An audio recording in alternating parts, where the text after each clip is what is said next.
Hello, welcome to Directly to You, the 123rd episode. Normally I'm joined by Parker, and I'm always AJ and still continue to be from fanatixfour. I am joined by E from Guywiththehair. He gets the first introduction because you guys already know who Bob is from Wulff Den, that guy.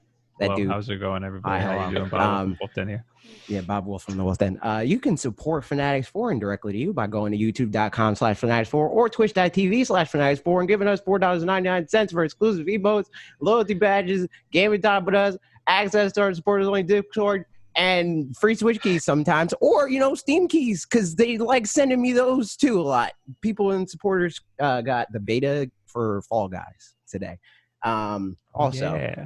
You get access to that Discord, and you get to talk to Duncan and say yo yo yo and play Valorant, I guess, and Smash Brothers, because of course. And you can join our Discord for the free by going to the link in the description. Just say hello, say hi to people. It's a good time. For the free 99. I don't know what the 99 part of that is though.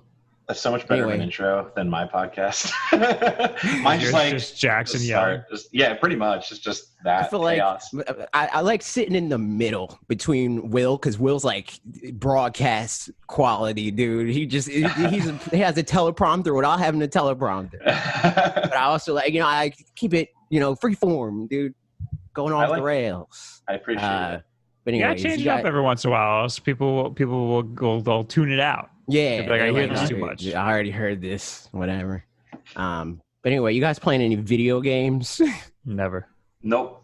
Same. What are those? Big same. I tried to play freaking Crysis on the Nintendo Switch system, but it doesn't open. Literally every time I open the game, I go to the game, I go to all the things of like change your settings and pick your brightness and all that crap, your difficulty setting and all that, and then it crashes. Literally every time I played this game, it gets to the same point. I haven't moved an inch within this game world, and it crashes. And I'm like, I don't know. Like, there's reviews on this game, so somebody has played it. It works.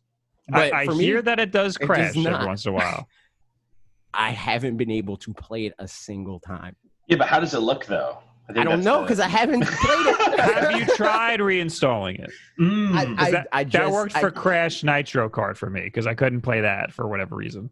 I did that literally right before this, because all day I was trying to play it. Because whenever they send me stuff, I try to play it at least a little bit for the podcast. I'm buying I like this game. Now. It's cool. Are you really? Yeah.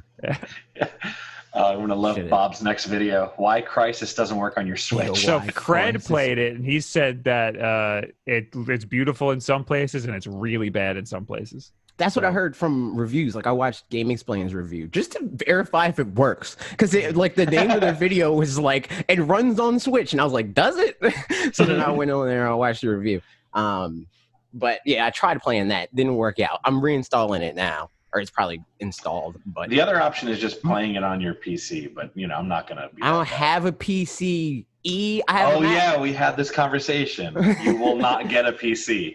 I loved Crysis when it came out. I don't want to spend money on something that much money on something that I'm just going to use for a few things. I get that. So I can guarantee that this game is not good anymore. That's what it sounds like from Game Explain. They said it's not great. They said, well, it's John from Game Explain. He liked the game back then. He was like, I built my PC just so I can play this game and blah blah. But it's like, yeah, it hasn't really aged well. It still looks great, but playing it doesn't feel modern. It doesn't feel like a modern day shooter. There's still a lot of old, antiquated sensibilities in that game.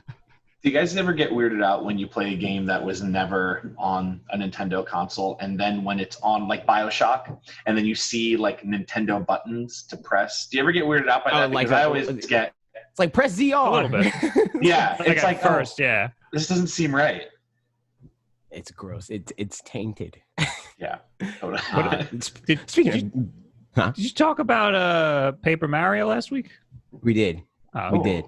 I was going to talk about that a little bit because I played obviously more of it. Like last week, I played like the first 3 hours. I played what you played on your first stream.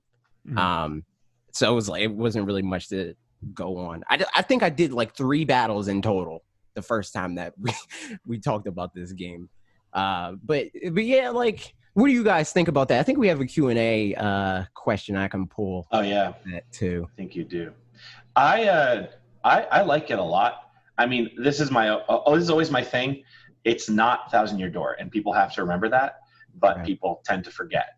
I think the story's great. I think the music is fantastic. It looks amazing for a Paper Mario game. I just got to the theme park level, Mm-hmm. and it's awesome. Like, I think it's great. The gameplay, I mean, the fighting mechanics are weird. I tend to avoid battles now unless I absolutely have to fight people, but I think that's just the majority right now. It just, if there's no point to fighting except for money, then I'm good, because I already have like 20,000 coins anyway. So that's kind of where I was at, or am at, beforehand. Like, before anybody played the game or looked at the the game details on the eShop, I was like, okay, this is a Paper Mario game, so like battles kind of feel necessary, because battles usually feel necessary on some level in RPGs, because it's like, if you battle, you get experience and blah blah blah. But the fact that they call this an adventure game, it makes me think about it differently, right? Like, when I'm playing Mario Odyssey, I'm not chasing after every enemy. I'm just killing the ones that I need to. So it's like, that's kind of how I started approaching this, where it's like, okay, like, he doesn't see me, and I don't have to run in front of him, so I'm not going to battle him. There's no reason to. But when I do have to battle them for whatever, or they catch me or whatever, it's like, okay, this is just this one-off encounter. It's not something that like the game's forcing me to do, or that like it's pointless, but it's not necessary, if that makes sense. So I played the original Paper Mario, and I don't really remember much from it because I played it when it came out. And I don't think it was, my like 9-year-old brain like was like, this just isn't for me. But then I played the one for the Wii, Super Paper Mario, and I loved that. I thought it was awesome. And I know a lot of people don't like that. But my favorite part of that game was mostly just exploring the world and doing the puzzles that are within the world. And I'm feeling that same way with this Origami King. Like, the battles are fine, but I'm having more fun exploring the world and talking to all the wacky characters. Yeah. That being said, I don't care for the game that much. It's good, but like, there's so many other good games right now that I'd much rather spend my time on. Yeah. So I'm starting to fall off of it. I think the thing about this game for me is I think I'm going to play more of it. I don't feel 40 hours. It is. That's crazy. I don't feel that's why I'm like, I don't know, man. That's the thing. Like, I don't feel compelled to like marathon through this, which I think is closer to normal gaming habits than I normally have. Because like, either I play a game for 3 hours and I never touch it again and I'm just done, or I marathon through a game to make a video. Like, I'll play like Pokemon, which is like usually like 20, 30, 40 hours. I'll play that in the first like weekend or so I can make a video that Tuesday. But Paper Mario, I never plan to make a video about it. I'm interested in the game. I want to play through it. It's not like something that I'm playing and I'm like, I don't care about this, I'll never touch it again. But at the same time, it's not something that I feel like I need to be part of the zeitgeist, so I'll play it when I play it. It took me a long time to get through Super Paper Mario too, but that game's only 18 hours. I just looked. Oh, wow.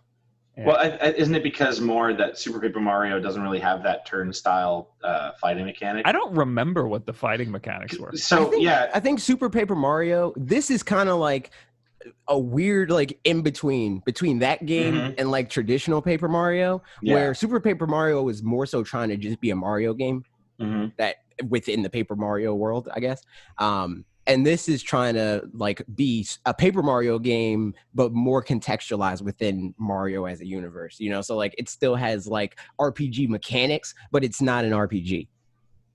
Yeah, right. Thousand Year Door is like one of my favorite games, and I understand why people get upset when you don't have that show, like it's on a stage, that fighting mechanic. But like, people have to understand that if they don't want to make that style, then they want to adapt something new, then they can. Like, Sticker Star was okay. Color Splash was better than Sticker Star, in my opinion, but it was still okay.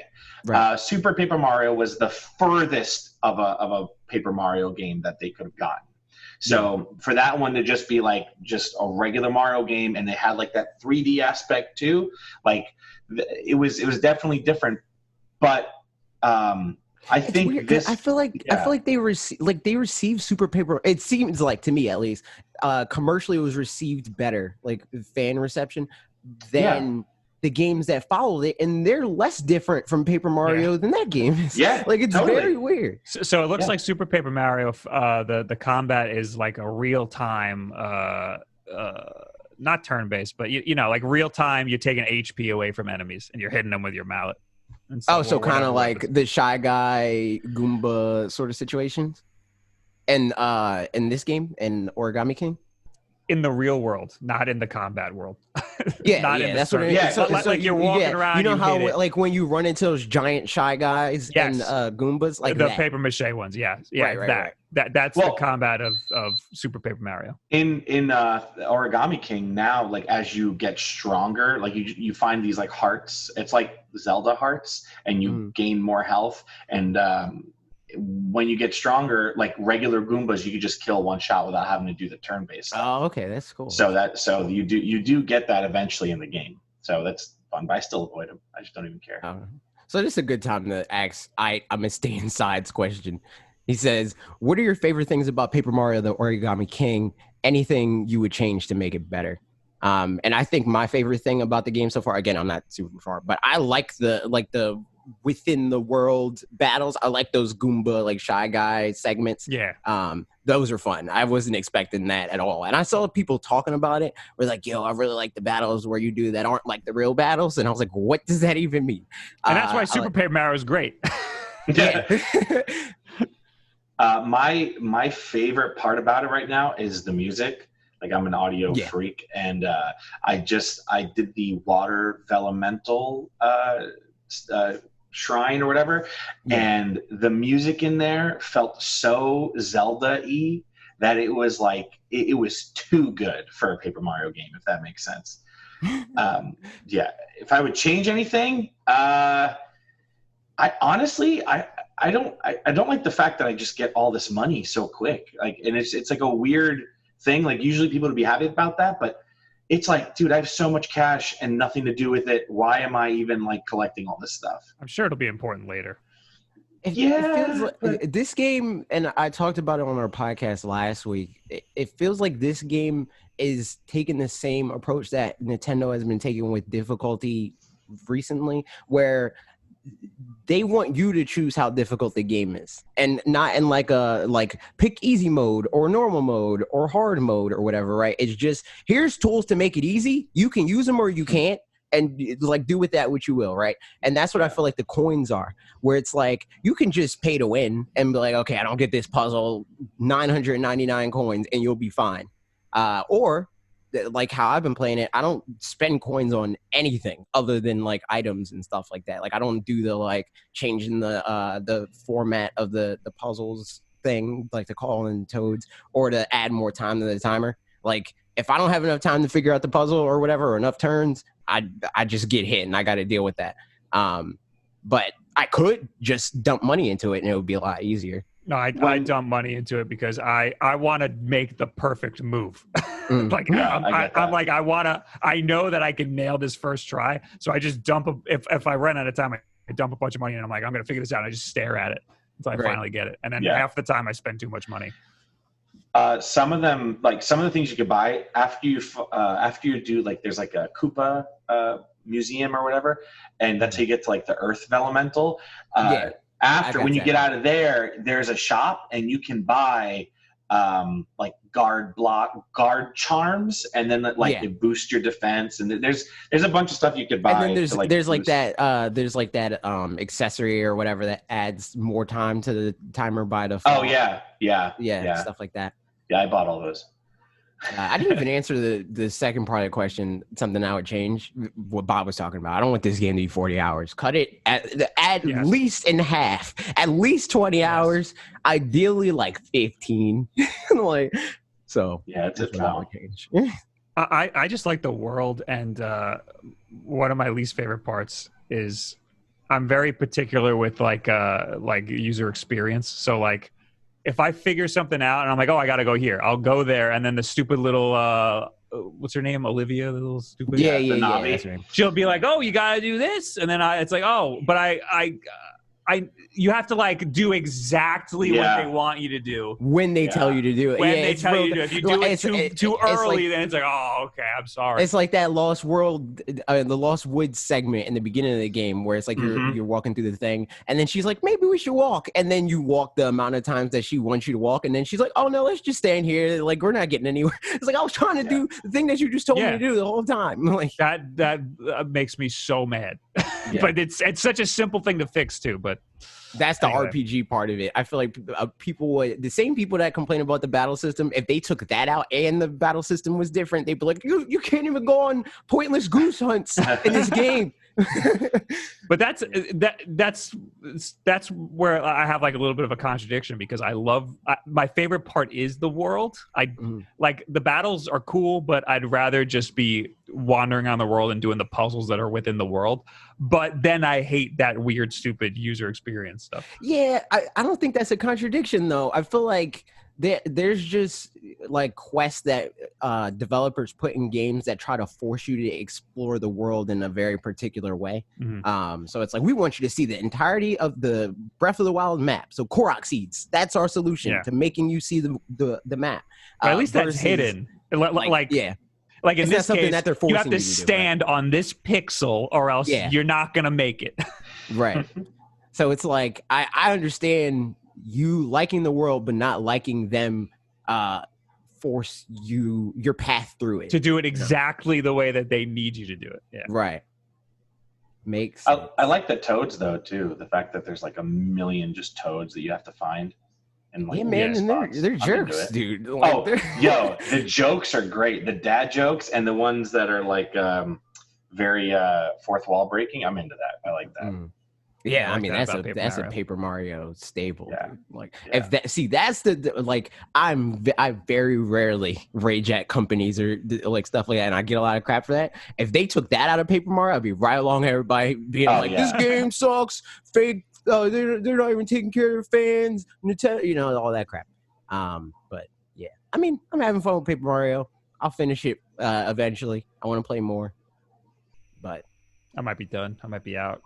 Like I like it, but you want to play The Last of Us. Yeah, there's no reason for me to keep playing it. I get it. Like I feel like I get it, right? And I'm good. I don't know if I'm going to stream it anymore. I'm seeing it. This is just not a. Like I like the voice acting aspect, but I just want to play it now. There's too much word bubbles. Like I don't want to say there's too much dialogue. But like they could cut like half the sentences out. Yeah. Hey man, I think that's blasphemous. But the cute dialogue is cool, but like sometimes it's like, all right, you said that whole sentence already. You're just saying it a different way now. Yeah. Especially like like the tutorial end of it, where they're like, and they do that too, where you were talking about like with exploring the world, the thing of like, you got to go do this thing before you can actually progress. You have to do it when I tell you to do it. That's how the battles play out too, or the system. Only it doesn't stop you from doing it. So like, it would be this thing of like, you can invest coins to increase the time that you have on the clock. I already did that before they told me to do it, but they told me how to do it anyway. So it should know, like, okay, he did it already. Like he knows it. It's just like after the 6th hour playing the game stopped me and said, if you hit the minus menu, you'll get a real game menu. It does that. It's like I'm 6 hours into this game, dude. And you just now telling me the pause menu. Yeah, it should like at the very least understand your playthrough contextually. Like Pokemon is starting to, where it's like, oh, you already bought Pokeballs. You know that. Yeah. Yeah. But yeah, I mean, that's the games we're playing. But for the main topic of the show, I want to rank every Nintendo console launch lineup because this past week, Xbox kind of hinted at their hand for their launch lineup by saying that they have they said over 100 games for the Xbox Series X launch lineup. So I wanted to look through and see like, okay, what all launch games came out for every Nintendo console in North America specifically, and which one's the best one? Which one's the best one out of all of them? We got to pick one game. No, Oh, not the man. best game. So that's the thing that I wanted to talk about as far as like how we're going to decide this. My thought is we kind of like balance it out how we would buy, like if these were all new consoles that were on the shelf at the same time, launch lineup wise, which one would we be like, yeah, that one, I'm buying that, and remove from console? Yeah, console. Okay, so okay. like, and it's not necessarily like obviously remove the technological side from it. Yeah. Obviously, you look at an NES game and you're like, Wii U looks way better than that, right? No, I get but, it. I get what we're doing. So, like N64, like looking at the launch lineup, it looks like it would rank low, but Super Mario 64 is there. Where do you have the launch lineups?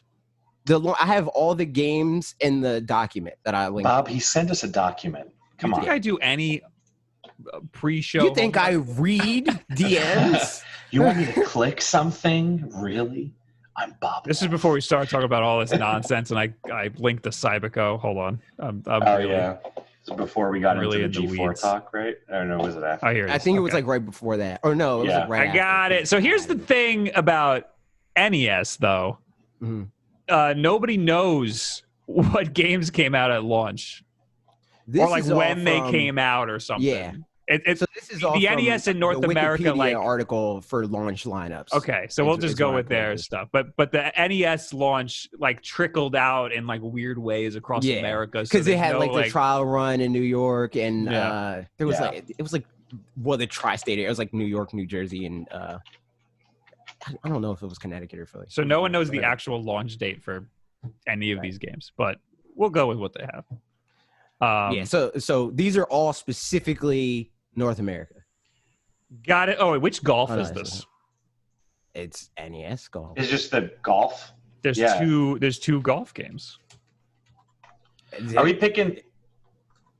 How are we doing this? Are we picking a game that we think we like the most out of this, or are we just looking at this? We're looking at these. What games are here? Weighing are like so. Every individual game doesn't necessarily matter.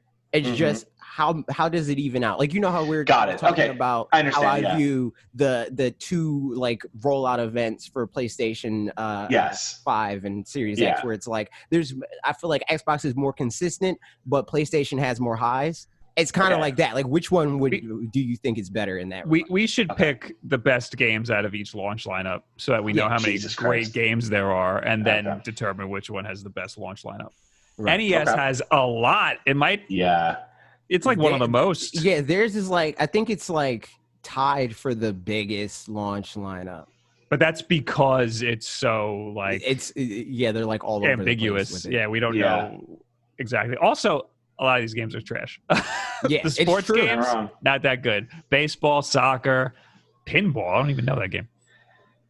Oh, it's probably there's Pinbot, and there was another pinball game that came out just called Pinball, where they emulated like the actual pinball arcade machines. I did not know that. I just shot a whole pinball video. So this is all right. Duck Hunt, good. If you got the zapper, good game. Yes. The highlights are obviously Duck Hunt. Excite Bike is good. And then for some reason people think it's not good, but I think it's actually by people I mean Kotaku, when they did a whole thing about like the Switch Online games. They said Excite Bike is really bad. That game is great. And then obviously Super Mario Bros. Like those are the highlights in my mind. Like the rest of these games, whatever. Those are the three. Gunman, I don't know that one. That's the one where like the draw. Wait, Ice Climbers is okay. Ice Climber sucks, dude. That game sucks. It's an okay game. No, that game's trash. What about guys? Stack Up. Come on. No. Are you highlighting the good ones? Can we do that? Yeah, we probably should. Can I do that? I'll do it. I think you can. You should be able to do it. I got it, guys. Tennis wasn't bad.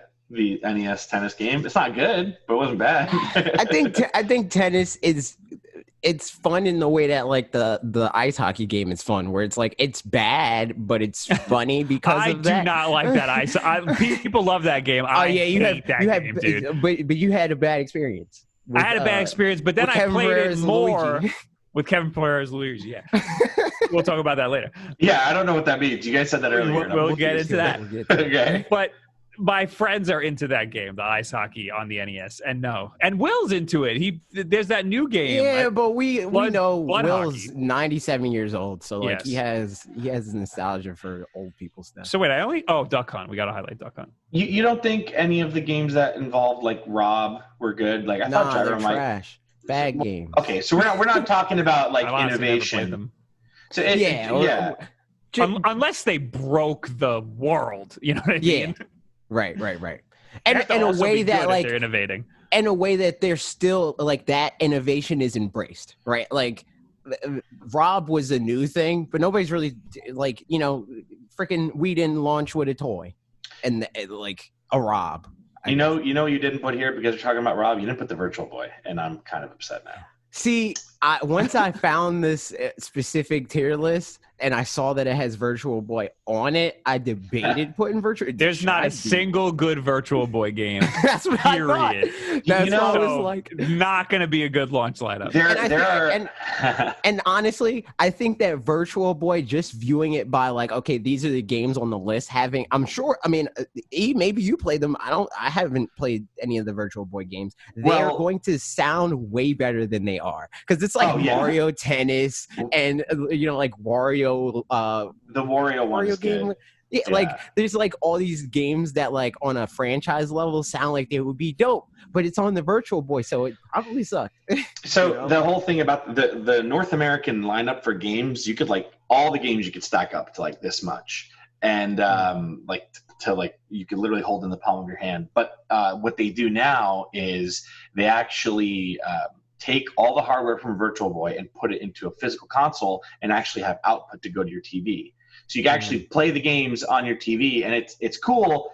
Again, those games are not good, but the fact that you can do that now it makes it a little bit better, just a very slight hair better. The fact that I don't have to get sick on it. So here's the question that I have: should we place them in tiers as we go, or should we do the highlighting of all the games? And I think we should highlight them, and then afterwards we'll know which one. Agreed. All right. So Game Boy, Tetris might be the single best launch game of all time. Right. Tetris for sure. Tetris. And then Mario Land is, I guess, is an honorable mention. That's definitely I guess game. It's not amazing, but it's a Mario game. Mario Land is very good. It's just different than what we know Mario as now. Yeah, it's hindered by the fact that it's a Mario game, but at the end of the day, it's still a Mario game, right? It's because there was Mario, the original Super Mario Brothers, and then they were like, make a Game Boy thing. And then they just did this, and then they figured out Mario. Yeah. And this game didn't really have Mario figured out. Super Mario Land 2, vastly superior, but unfortunately we're not there. Yeah. Alleyway, tennis, baseball, get out of here. Which one's Alleyway? What is that? I don't even know. Okay. Anyway. Yeah. Super Nintendo. So SNES. This is all good. This is easy. Like this SNES is at least A tier, and I'm saying it right now. Yeah, I agree. At least. So Super Mario World, F-Zero. That's highlighted. I don't care what you say, Bob. It's good. Are you not a fan of F-Zero, Bob? It's good. That sounds that's Bob saying he doesn't like it. Bob Bob says it's good when he knows everybody else in the world adores something. I'm saying he doesn't. Luigi's Mansion. Bob was like, Luigi's Mansion, it's good. Oh my god, really? That's me going, I know it's a good game, but it's got problems and it's not great. So is every other game. Don't be that guy, Bob.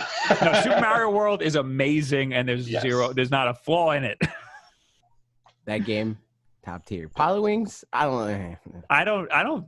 No, actually, I wouldn't say that's that great. Pilotwings for the Super Nintendo, I'd say it's okay. It's an okay. And like that's where I feel like SimCity is too, where it's like for the SNES, fine, but it's probably not the place to play SimCity. Right. I didn't know that was a launch title. That's crazy. I know that either. Gradius, that's just not my type of game. So it's like a pilot game. Like I feel like I can't whatever talk about that. Game Boy Color. I feel like the Game Boy Color. I feel like is like a meh because it's just it has Tetris Director's Cut or DX, which is Tetris, I guess. So Game Boy Color did sort of, it was a little too like ambiguous what the games were, similar to how the Xbox Series X. Right. We don't really know, like part of those 100 games coming out for the Xbox Series X or Xbox One games.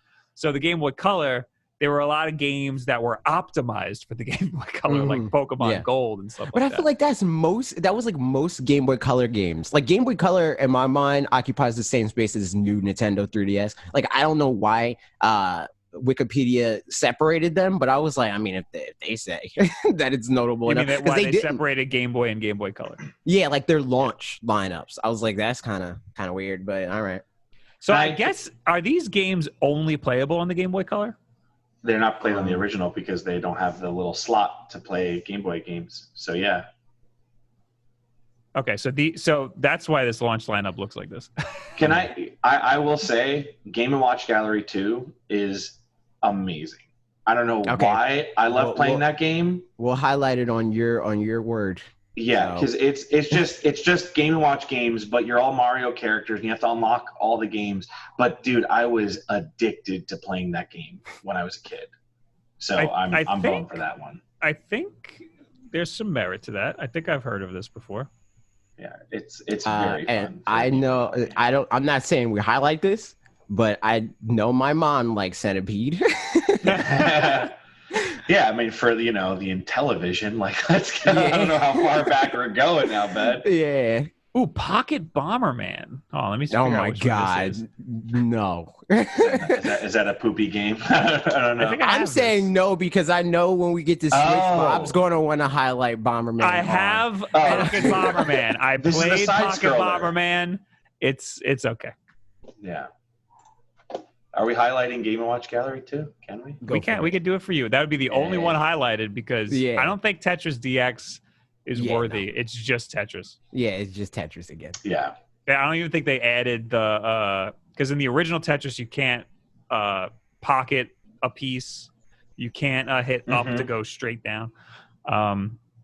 So I don't think they even added that. So N64. Two games? 64. Massive lineup. I didn't know it was that little. Yep. And Super Mario 64. I think both of these games are. I don't think I ever played Pilot Wings. The thing about it is, like, I think, like, in a vacuum, Pilot Wings, sure, should get highlighted. But I feel like Super Mario 64 needs to get highlighted a different color.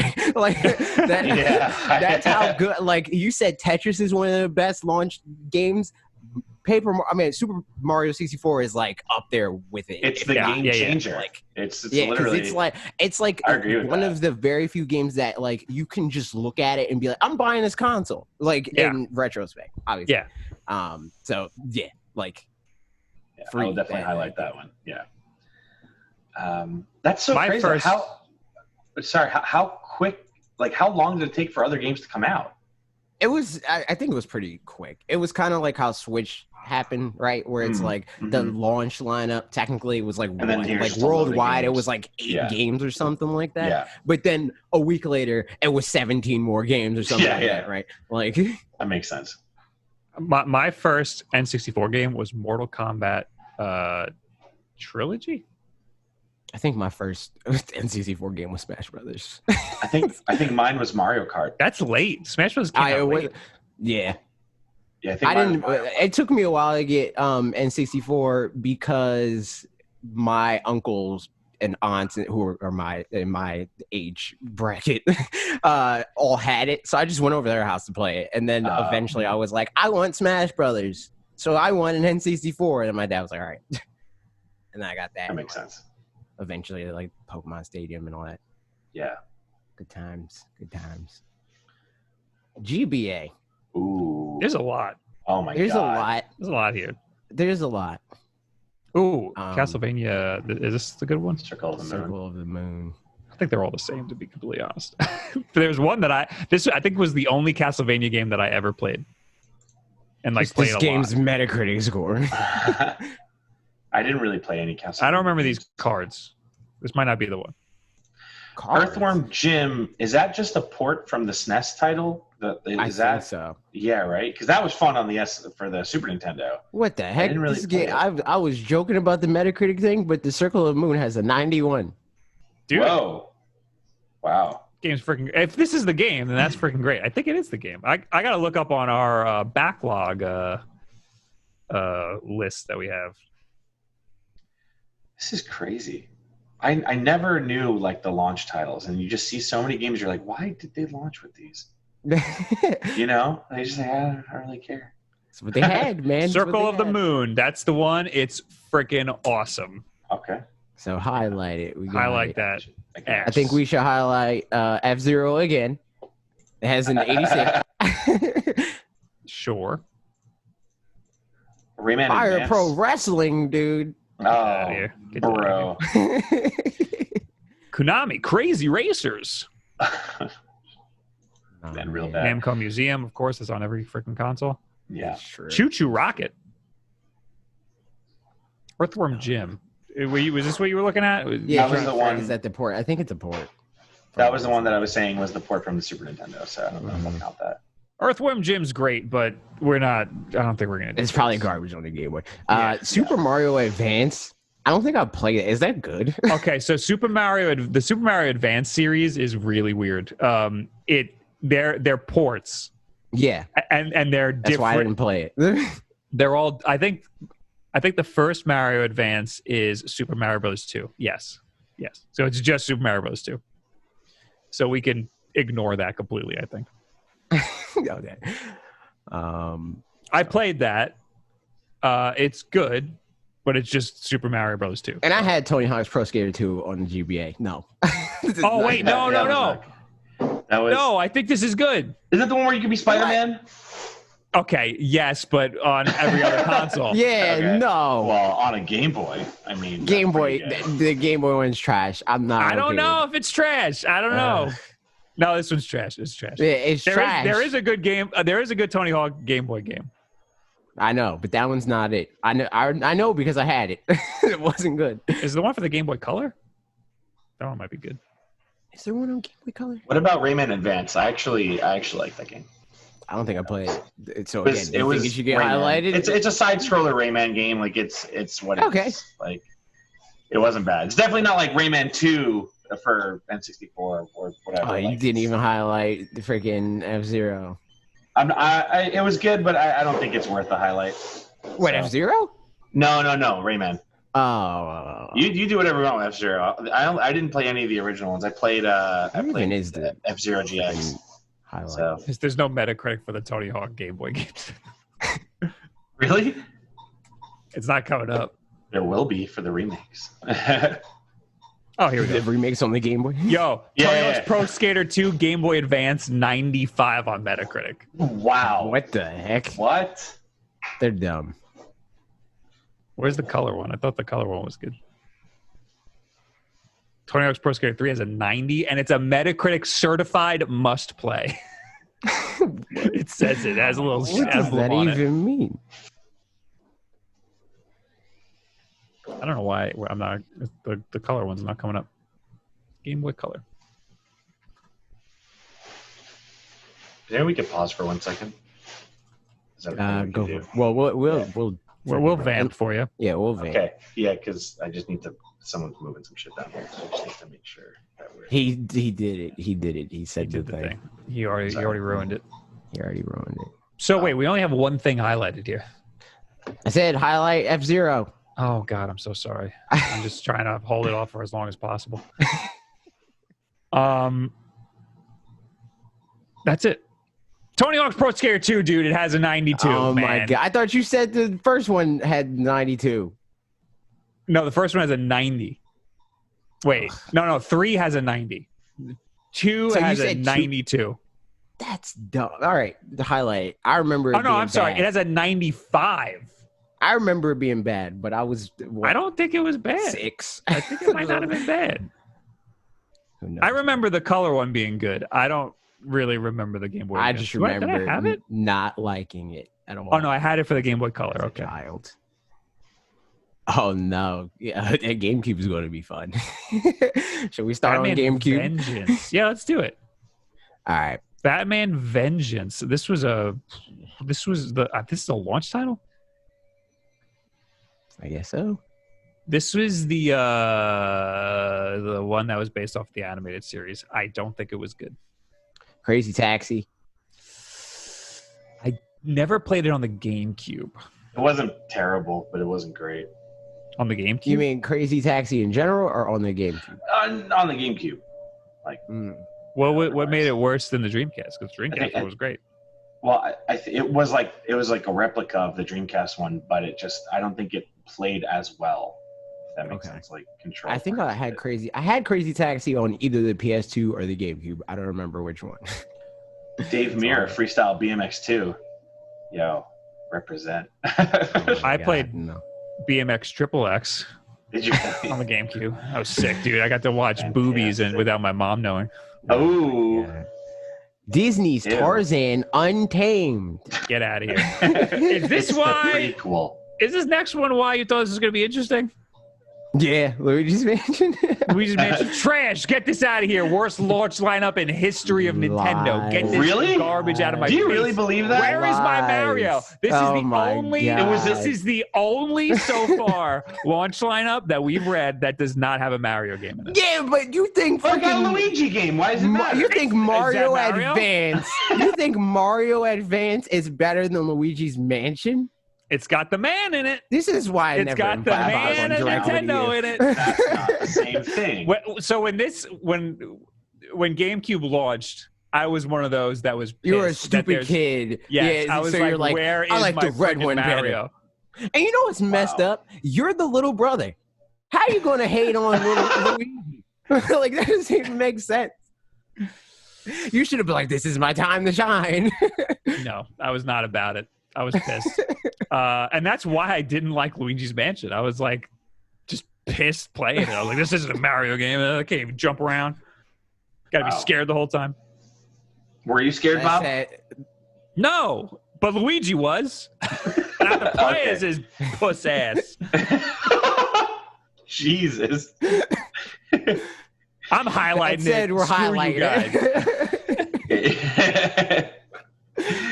Oh, you like Rogue Squadron? Oh my God, that is an amazing game. The GameCube one specifically is amazing. Yeah. There we go. Tony Hawk's Pro Skater 3 is also getting. Tony Hawk's Pro Skater 3 is also getting highlighted. Oh yeah, I have no problem with that. People like Super Monkey Ball too. I mean, I like Super Monkey Ball. I will highlight Super Monkey Ball. Yeah. Yo, GameCube coming out swinging. Tony Hawk's Pro Skater 3 had the best soundtrack of any of the Tony Hawk games. True. Wave Race? Question mark? I don't know about that. I know Parker likes Wave Race. I think Will likes Blue Storm, whatever this one's called. That's a different game. Totally different. Blue Storm's a different game. It's couple of generations console, bred. Yeah. I think this was a good game, but I can't attest to it. What's the Metacritic? Let's go to Metacritic. 80, so not that good. Nah, not highlight. Tony Hawk's Pro Skater 2 on the Game Boy Advance is a higher score. Wow, dude. Wow. All right, so GameCube looking pretty damn good. Yo, not bad. GameCube looking top tier. I'm into it. DS. Super Mario 64 DS. Boom. Highlighted. The only one that's highlighted. Oh my God. Oh no. Spider-Man 2. What's Metroid Prime Hunters Metacritic? That's the demo. No, it comes with the demo. I think. Hold on, wait. What? Oh yeah. No, I think the DS comes with the demo, but does that mean that the game it came with another demo? What the? I don't think it launched. Hunters. Or isn't that what it is? I remember the demo. The demo was a big deal because it was like, wow, you could play a shooter on this portable console. So everybody played the hell out of the demo. But right. I think they released the demo because the game wasn't ready yet. Mm.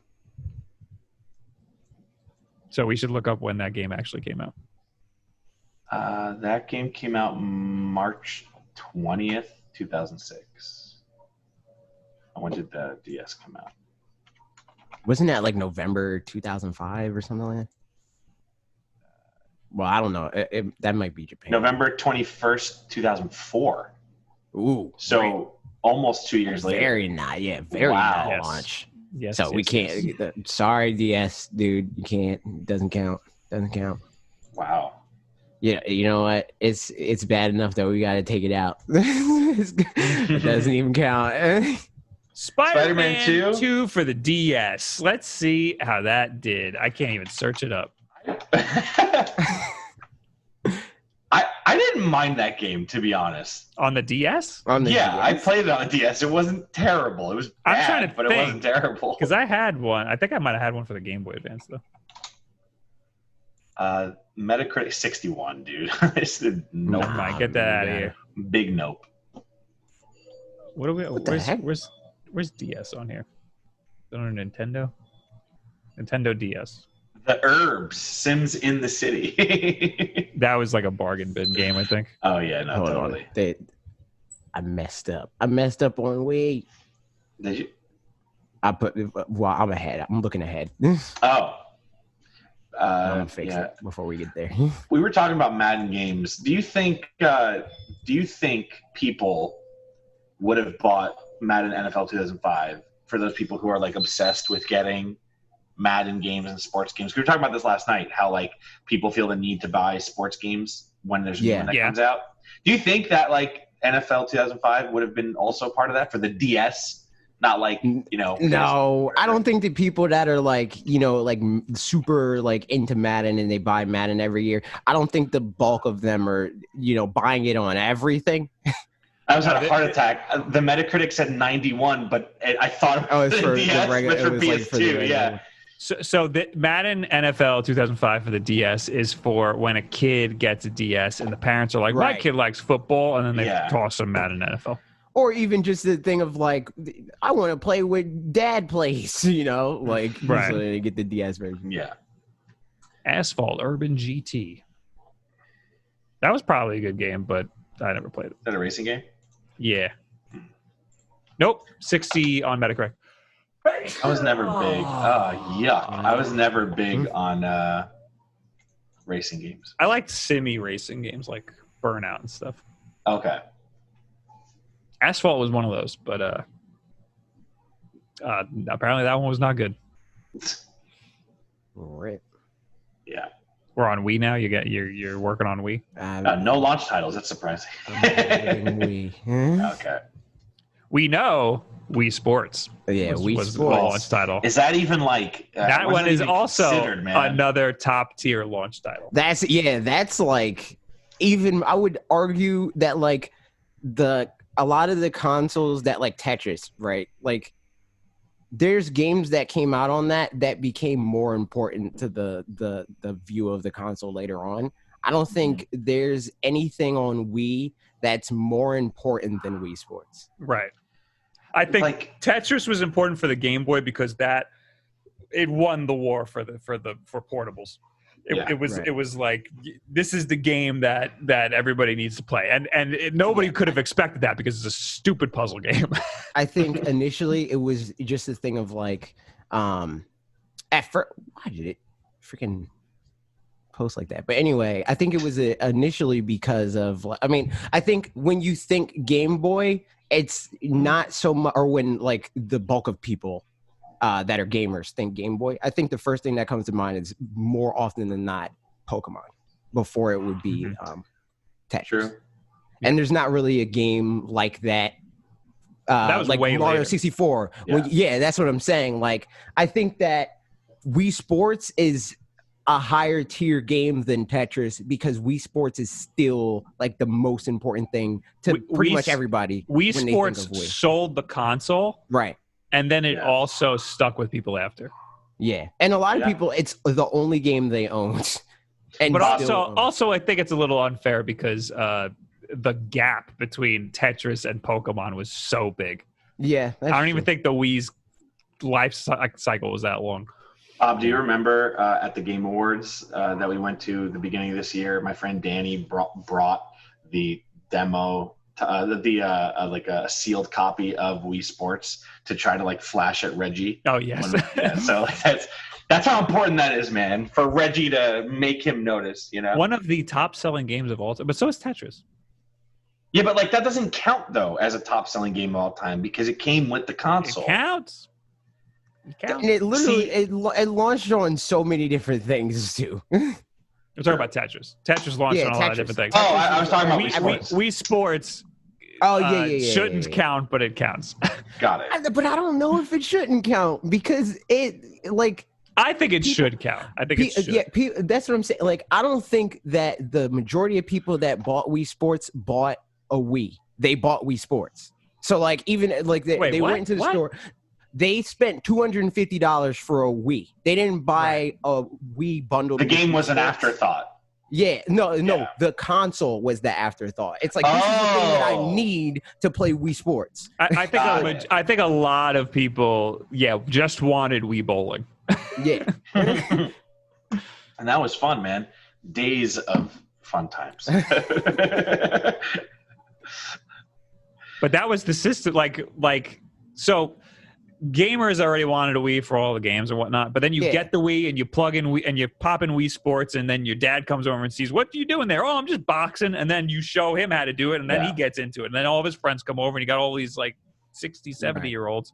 And I think like you mentioned gamers, I think the launch title as far as gamers are concerned, it's Twilight Princess. But in the grand scheme of things, Wii Sports is way more important. Okay. Yeah. So now we're ready to actually talk about the Wii. God, games. There's so many games here. There's so many games. Call of Duty 3, my favorite. So I think this one was good. Nobody talks about this one though. This one's not an important Call of Duty. The Wii Call of Duty were always pretty bad, but this one was different. This one was different. Dragon Ball Z Budokai Tenkaichi 2. That's top level for me. Why is it so hard to search on Metacritic? But Tenkaichi 3, see, this is the thing. I have a complicated relationship with Dragon Ball Z games in general because most of them at their best are like, it's good for a Dragon Ball game. It's that song and dance, right? Tenkaichi 3, I think, is the pinnacle of that, where it's like on the precipice of just being good without the asterisk. Tenkaichi 2 is like the beta version to 3. I'll agree with that. I'll totally agree with that one. Call of Duty 3 got a 69 on Metacritic. So nice. I also don't think Marvel Ultimate Alliance on the Wii was good. It was okay. That was the type of game where I played it like twice and I was like, I'm bored. Okay, but here's the question. Are we highlighting Rayman Raven Rabbids for being such a blockbuster that it murdered Rayman? Let's give it a red highlight. Was it good? I don't know. I mean, a lot of people bought it. That's all I know. Deleted Rayman from existence. Dude, get out of here. We're not highlighting that. Red Steel, I am highlighting. Yes. I didn't even play much of it, but that was a huge deal when that came out because you could control the gun with the Wiimote. Whoa. I forgot Rampage made a game for the Wii. I totally forgot about that. I didn't play that one. I don't know the SpongeBob game, Creature. It was good. Yeah. You didn't like that one? It's good. It's not worth the highlight, but it was good. Hold on. Here's the question. Do you think Battle for Bikini Bottom is good? Maybe. Like the new one or in general? Not the new one. The new one, I don't like how it looks. It looks freaky. I like the SpongeBob games. I'm not saying we highlight it, but I like the SpongeBob games. Okay. I had the one for Game Boy Color. Like that. Yeah. Fair. Yeah. I'll accept it as like it being good in the same category as the Dragon Ball Z games. I'll accept that much. Yes. It was a SpongeBob game and you had fun looking at SpongeBob. So Super Monkey Ball is great, but Banana Blitz on the Wii, I believe they had used the accelerometer and there was some weird stuff going on. So I don't know about that. That was more on like gyroscope central and you would just fall off every other time. Yeah, I don't know about that. So Trauma Center for the DS is great. For the Wii, it's hysterical on the Wii. I saw Game Grumps play it. That's why it's hysterical. Dude, it's a wacky. Yeah. I would give it a highlight just for the comedic sense of it. But well, okay. We're not going for comedy here. We're going for, is it a good game, you know? It's not bad. I'm not highlighting it though, but it's not bad. I don't like, even though it has an 80, I think Trauma Center. If we were talking the DS version, then it's getting a highlight. Then it's getting. That was actually because you have the stylus, and you're able to actually do everything on it. But right. The Wii, you just kept killing people. Excite Truck. Nah. Okay. Wii Sports is one of the best launch titles, but the rest of the lineup ain't that great. Yeah. I think we're giving that. I mean, Twilight Princess, fantastic. See, Red Steel was great when it came out, but I feel like this is like the launch games that mattered on here. I think are on the same level of like the N64 launch, where they could have literally just launched with Twilight Princess and Wii Sports and been fine. Yeah, and Red Steel, I guess. I agree. This is we can see the we skipped over developing. Happy Feet, my guy. No, dude, that changed my life. We can see the WiiWare developing on the Wii. Like we can see how oversaturated it is from the very beginning when it came out. Yeah. We didn't talk about Grim Adventures. And I did mention in the chat before this when I was telling you guys I wanted to do this that it did launch with Virtual Console and there's a lot of games on there, but I just feel like it's not fair to even. Yeah, that doesn't count. That's awesome, but that's like these games are already out. So that's also like the Xbox Series X is coming out with 100 games, and almost all of those. A lot of those are Xbox One games. Yeah, right. So. But yeah, I mean, we're not counting Super Mario Advance, so we can't count the Virtual Console games. Yeah, I agree with that. There it is. That'd be like counting Tetris for every single console. Yeah. Also, I'm pretty sure Creature was Creature with a C or a K, because that might be. I don't know how that plays out, but it's fun. Oh, if it's a K, then it's a great game. Oh my god. We doing 3DS? Yeah, 3DS time. So 3DS launched at $1 million, and then nobody bought it. It was $1 million. And then if you bought it for $1 million, they lowered the price and then said, "Here, have some Virtual Console games." So this is my 3DS story. I had a special edition Mario Kart original DS that like I checked. It was like at the time that this happened, it was worth like $800 or something stupid like that. I don't think you don't know Logan, but Bob knows Logan. I was coming into my house and Logan called me and I had a whole bunch of stuff in my hand and I didn't know who was calling me, but I got my phone and I dropped my DS trying to get my phone and it broke the top screen off. So after it sucked, dude. It sucked. Is it the red one? Like completely off. Dude, that's not normal. Those things are bricks. No, my little piece that connected it together that broke off too on my DS. I do have the Mario Kart DS. Don't I? It was rough. It was rough. So then after that happened, my dad found out and he was like, the 3DS is coming out. You want that? And I was like, okay. And that was when it was $200. So I was like, okay, whatever. Had the aqua blue or whatever. So don't worry, I took the liberty of highlighting a bunch of games for you. All of the Nintendo's games. At least you knew. That should count as one game, but that's I put it in the thing. It's because they have all the games on there or whatever. Like they list them separately. But I put the launch lineup technically is 18 games, but really 16. I didn't play the Nintendo's games for 3DS. I just played the one for original DS. So. out of all these, I had Steel Diver, I had Street Fighter, I had Street Fighter. How was Street Fighter? There's Street Fighter? The best part about it was the box. It was holographic. That was the best. Yeah, the box is dope. The box is dope. Yeah, with the sleeve. It had the sleeve, and you were able to move it around and actually see like Ryu move and stuff. So. And people don't like the Street Fighter players don't like it because you could do Hadouken by tapping it on the touchscreen. Yeah. Oh my God, you're right. Yeah, that was not a good game. Ghost Recon Shadow Wars looks cool, but I've never played it. Nah. I think the only worthwhile game on here. Not even a worthwhile. Arguably, not even a. Okay. So yeah, we can't even count Rayman 3D because it's just like Rayman 2. Yeah, it's literally that game, and I love that game. But yeah, we can't. All right, man. I'm making the executive call. The 3DS, not great launch lineup. Wait, Yeah. Launch lineup kind of sucked. I highlighted Pilot Wings Resort. Pilot Wings Resort is fine. It's Fantastic. So that didn't review very well, but I loved that game. That's one of the few games that I 100%ed. Really? Yeah, I really loved it. That's interesting. Also, I'll go back and say we're not doing re-releases, but we did do Super Mario 64 for the DS. Oh yeah.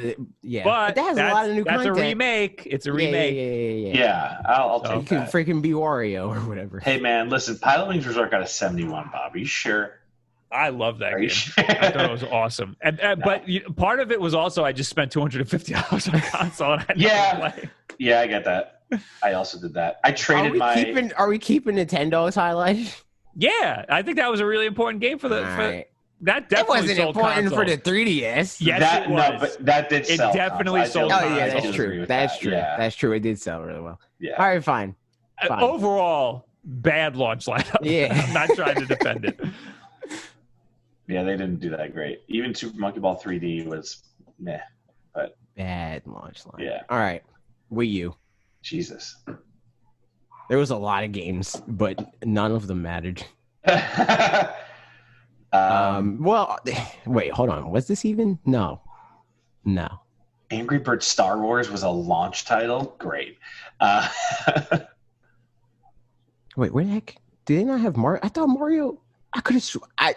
I'm positive freaking New Super Mario Brothers was a launch title. What are they doing? Hold up. Yeah, what are they just not doing Mario games anymore? I just realized for the Wii there was no Mario game for launch. Is that correct? Yeah, because Mario Galaxy came out, I think 2000, either like later in 2000, like December or something like that in 2006, or it was like 2007, I think. Oh, damn. That's sad when you think about it. Man. Bob probably hated the Wii too. He probably hated Well, Wii no, because I got Wii I love Sports. Wii Sports. Nah, man, that's not a Mario game, dude. You can make Mario in it. What the heck? Oh no, that's the problem. Okay, I freaking they categorized it weird for where it was on this. Warframe was a launch title for the Wii? No, it's Xbox One. They have Wii U. Oh my god. Okay. Oh yeah. Yeah, they have Xbox One where Wii U should have. Knack is there. Yeah. Yo, Wait, I Knack love is Knack there? for the Wii U. Knack was the best Wii U launch title. Knack was hype, dude. Knack was hype. Why is Knack even on? Knack's not even on freaking. Anyway. Okay, man. No one. Oh my god. Nope. It's the same. No, I didn't do it. There it is. I know. There we go. There it is. Even right. more launch. Arkham City games. Armored Edition. So many games. This doesn't let me freaking underline it with the hotkey thing. I gotta actually go through their tools. I can do it. It's right here. I can do it. Did either of you play Black Ops 2 for the Wii U? Yeah, I had. So okay, let me go through the ones that I have. Yeah, on Wii U. Wii Y. Oh my god, I did it again. Let me help you out here, buddy. There we go. All right, so I had Assassin's Creed 3. I had Batman. I had Black Ops 2. I had freaking. I didn't have that. Mass Effect 3. I had New Super Mario Bros. U, Nintendo Land, Tekken, and then Zombie U. Out of all of those, Crazy. we're highlighting Nintendo Land, New Super Mario Bros. U, and Tank. Zombie U. What was Trine? What the Zombie U, really? Yeah. You like that game? Yeah. I think that was like one of the very few games that like used the gamepad in an interesting way. Okay. Fair. I liked Epic Mickey 2, but that's not worth the highlight. So was it even like Was that new to this console? Well, Epic Mickey was for the Wii. So. Yeah, I think and Epic Mickey 2 was for the Wii U. Mm-hmm. Oh. I remember them having the developer. Oh no, the you know how Sony does those interview things of like, oh yeah, they came to us to consult on what tech we want to put in the console to help developers. Great. They did that sort of thing. So like, we told them to put clickable analog sticks in the Wii U. I think it launched on all platforms. Oh, did it? Mickey too? Yeah. Mm-hmm. Yeah, I don't think it was exclusive. Oh, okay. Oh, got it. Sonic All-Star Racers? No, I'm gonna say. What about Skylanders? Could you think like maybe Skylanders gave some sort of build on like how amiibos work? Not that not that one. You know, like the first Skylanders. Oh yeah, this is Giants. Never mind. Yeah, you're right. You're absolutely right. Yeah, there's nothing good here. I'll highlight Zombie U, but what was Trine 2? I'm trying to remember what that game was. Funky Barn. It's farming. There's so many games here, and there were no games for the Wii U. Yeah, that's why it's like the whole thing. Like 100 games is like, who cares? Yeah. Like, well, how many of them are? You had like 24, some stupid crap. And then look at the little baby Switch. Wow. There's 5 freaking games. So tiny. There were a couple digitals, but they were all on other consoles already. Yeah. Like World of Goo. I Am Setsuna? What's it called? Isaac. Binding of Isaac. Oh, yeah, Binding of Isaac. Yeah. Yeah, I think that launched too on the Switch. I Am Setsuna. I think that's it. Literally, the only thing that's getting highlighted is Breath of the Wild. Period. 1-2 Switch should have been a pack-in game. $100%. Yeah, That should have been the Wii Sports of the Switch. Yeah, I agree with that. If that was a pack-in game, we would be highlighting it right now. Yeah, I don't know. I think so. I think it would have. It would have sold the tech a little better. Well, I mean, we talked about this like yesterday too, like the whole haptic feedback and the HD Rumble, like like all those gimmicks that they advertised in the beginning, they don't really do anything that major with now. So, yeah, and that's why I don't know if it would have been Wii Sports, because like they use all the stuff that they use in Wii Sports. I'm not saying it was going to be the new Wii Sports. I'm just saying it would have. It shouldn't have been a $60 game. It shouldn't have been a $60 game, yeah, and it would I have. agree with that. It would have helped sell the hardware a little better. Yeah. I'm not saying it was going to do exactly what Wii Sports did. I'm not going to say it's going to be that much gangbusters, but it definitely would have been a lot better than it is right now. The HD Rumble in 1-2 Switch is freaking amazing. Yeah, it's mind-blowing how the HD Rumble works, and nobody knows that because nobody else uses the HD Rumble. Yeah. That game will just hold like a special place in my heart because we got to play it at like the launch when they did that little house, that little like room thing in the Flatiron District. That was fantastic. But yeah, it's definitely not. It just shows off the tech. But it's not worth $60. So I remember playing Bomberman because Bob was freaking. So we went to the best launch title on here, dude. Oh my god! so when we went to go get something to eat right before we went, Bob was like freaking talking up Bomberman. He's like, "Yo, dude, you gotta play Bomberman." It was the first game I played, and I was like, "All right, man, I'll play Bomberman." It was the first game I played, and I was like. Dude, I literally in my Switch case, it's been sitting here this entire time, and it will never move. It's a good game, and now it's not a bad game. I'm just not going to play it. There's even more features. You can now play with up to 64 people if you play the Stadia Are you serious? version. With the Stadia version, if you let me finish. Oh my god, that's terrifying. It's a really cool thing. Super Bomberman are online. You could play Battle Royale mode with 64 people, and if you're streaming it on YouTube, they can just join the game right there because it's cool. I don't know what that has to do with the Switch version, but nothing to do with Switch version. Game exists. Game exists. It's not bad, and it was fun. But, Did No, we stream it's it? Oh, we kind of streamed it because it was like always like the stopgap game. It's like what Yeah. Smash Bros is now, where it's like, oh, well, Yeah. we're trying to download or update something. Let's play something in the meantime or whatever. Yeah. I did like at the end of certain ones where like the whole like level would start blowing up in Super Mario Maker. Yeah. That's fun. That's like panic inducing, and that's like It was a fun part good. about that. I'm not saying it wasn't good. It just shouldn't get a highlight. That's all I'm saying. It should not. The only game that gets highlighted is Breath of the Wild, It's Breath of the Wild, Yeah. yeah, for sure. which All is right. the system seller. Right. So I think after going now I through have to all pick, these, right? I think we should prioritize the consoles that have at least one of those green ones. Like they're like higher on the list in my mind. Because So, like, yeah, you can that's- Well, have- unless there's a lot of good. yeah, if there's a lot of like the yellow highlighted ones, then yeah, I agree. Okay, so Um, for that is N64, Wii, and Switch for the green highlights. Yeah, honestly, nothing else really. NES has a lot of good ones, but I feel like it's some of those games probably weren't even launch titles. So Well, all right, let's do this. the other thing is like with the NES and like that, like Gen 2 of consoles is like people didn't really know what they wanted to make for video games, so they're just like Western shooter. Here you go. You know, Mario was the game that like did that. I mean, before that was even worse, but they were kind of just figuring it all out. Holy crap! Oh my God, you screen did on it! my screen. Me too.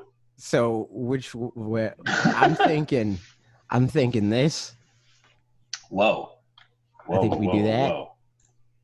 Where is Where it? I don't is- even know here it where's is. Super I Nintendo. need to go back to where we were. Okay.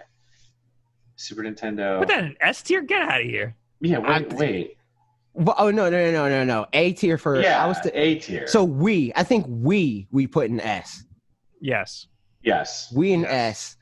S. Is there a and the S website and now the- where you can just do this? It's So I also think Oh GameCube my for God. S tier. Oh my God. I agree.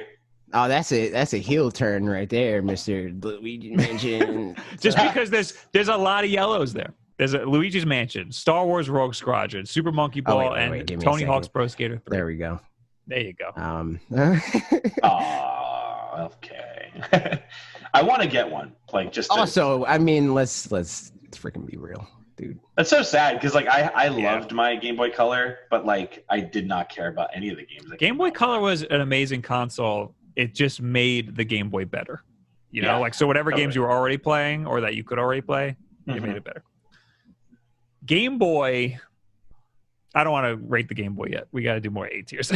I think we put 3DS here. Let me see. Yeah, it just has Yes, Pilot Wings yes, and Nintendogs. Yeah. Yeah. Yes, absolutely. That's C tier. Wii You put it U in C tier. might be like here or Wii here. U has 3. I'm gonna say C. I'm gonna say C. Yeah, it's not as bad as D I'll see tier because it, yeah. it's got Mario Brothers, Nintendo Land, Zombie U. I think Mario Brothers Okay. and Nintendo Land are enough for C tier. I agree. Okay, so Um, N64. I can see an argument for B or A. I'm gonna say put it in B now. Super Mario 64. That's amazing. Hard carry. But there's only 2 games. Yeah. yeah. Yeah, exactly. Okay. NES. NES. I think NES should be B. I'm thinking like I don't know, man. I was thinking bottom of C. I think Are you sure? Because like Super Mario Bros. That game. yeah.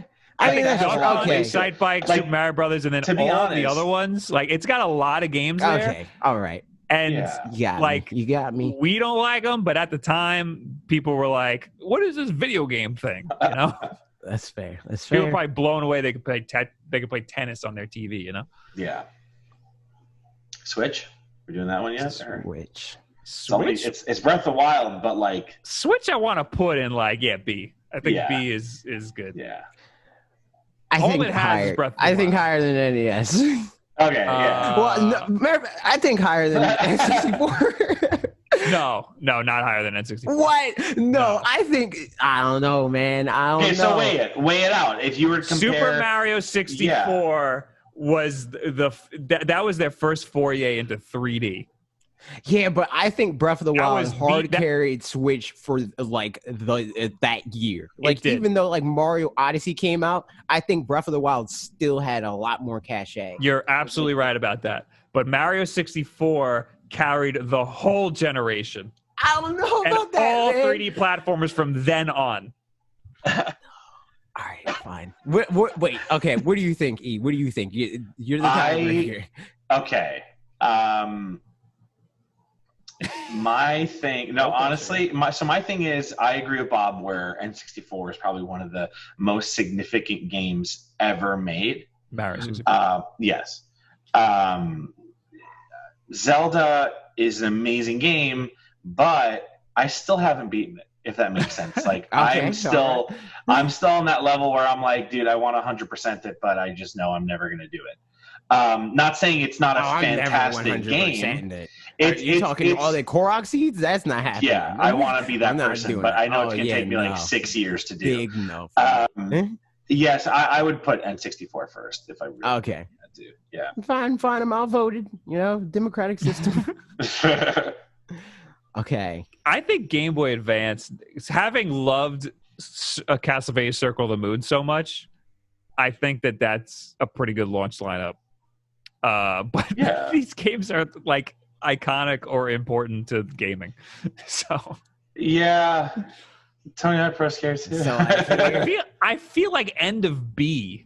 Yeah. Oh, really? Really? Yeah, because I was thinking here, like in like top of C. It should be. Yeah. Well, okay. But it's so much better. Hold on. So wait, Circle of the Moon and Tony Hawk's Pro Skater 2 are so much better than frickin' what 3DS had to offer.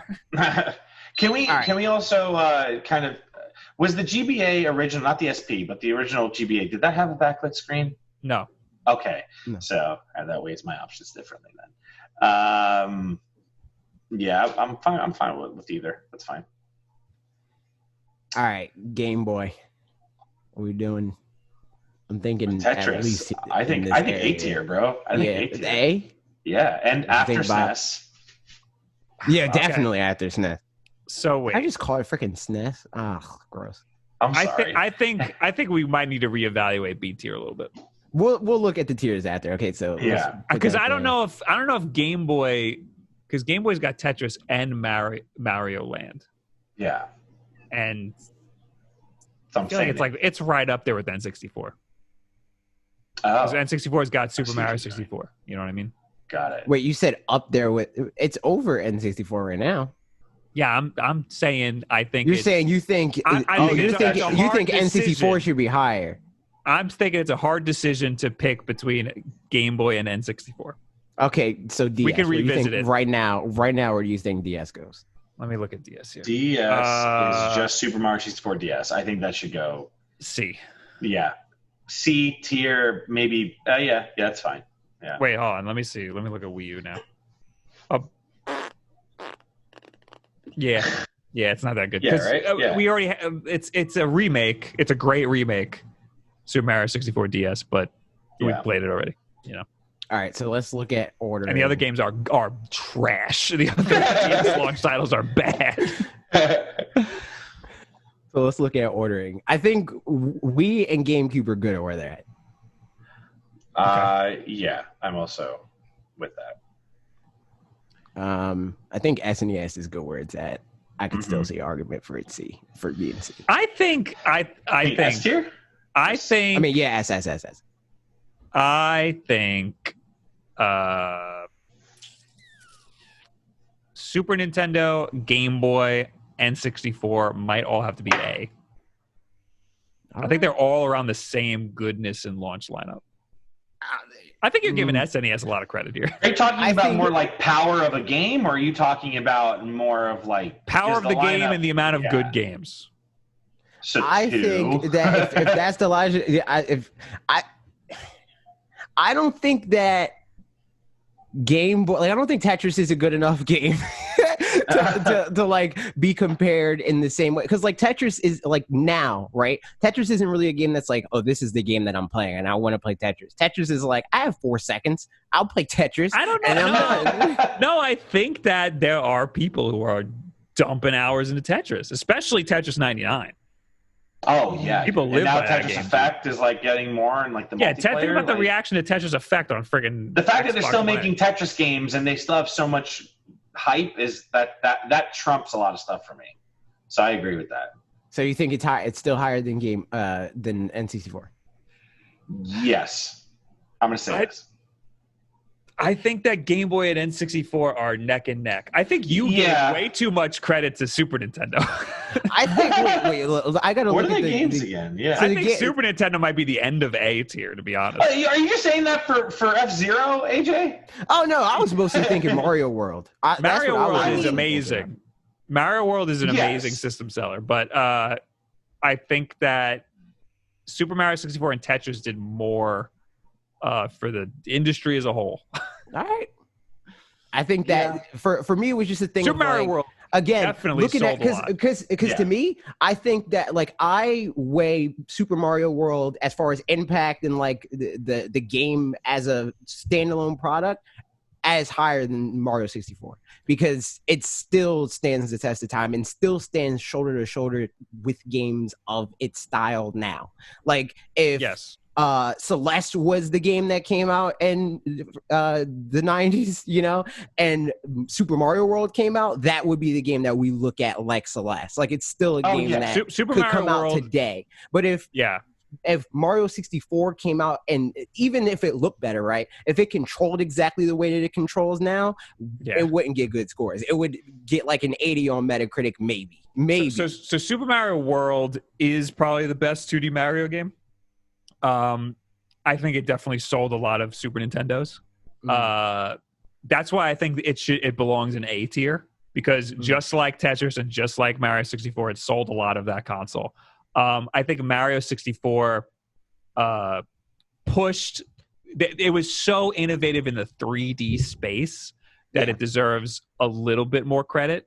And Tetris, I see the argument, and I'm okay with the placement, but for me, it's just a thing of like, Super Mario 64 feels more important in its time. I think Super Mario World feels more important overall, in general, because it still is a good game without the asterisk of like, well, I don't think Mario 64.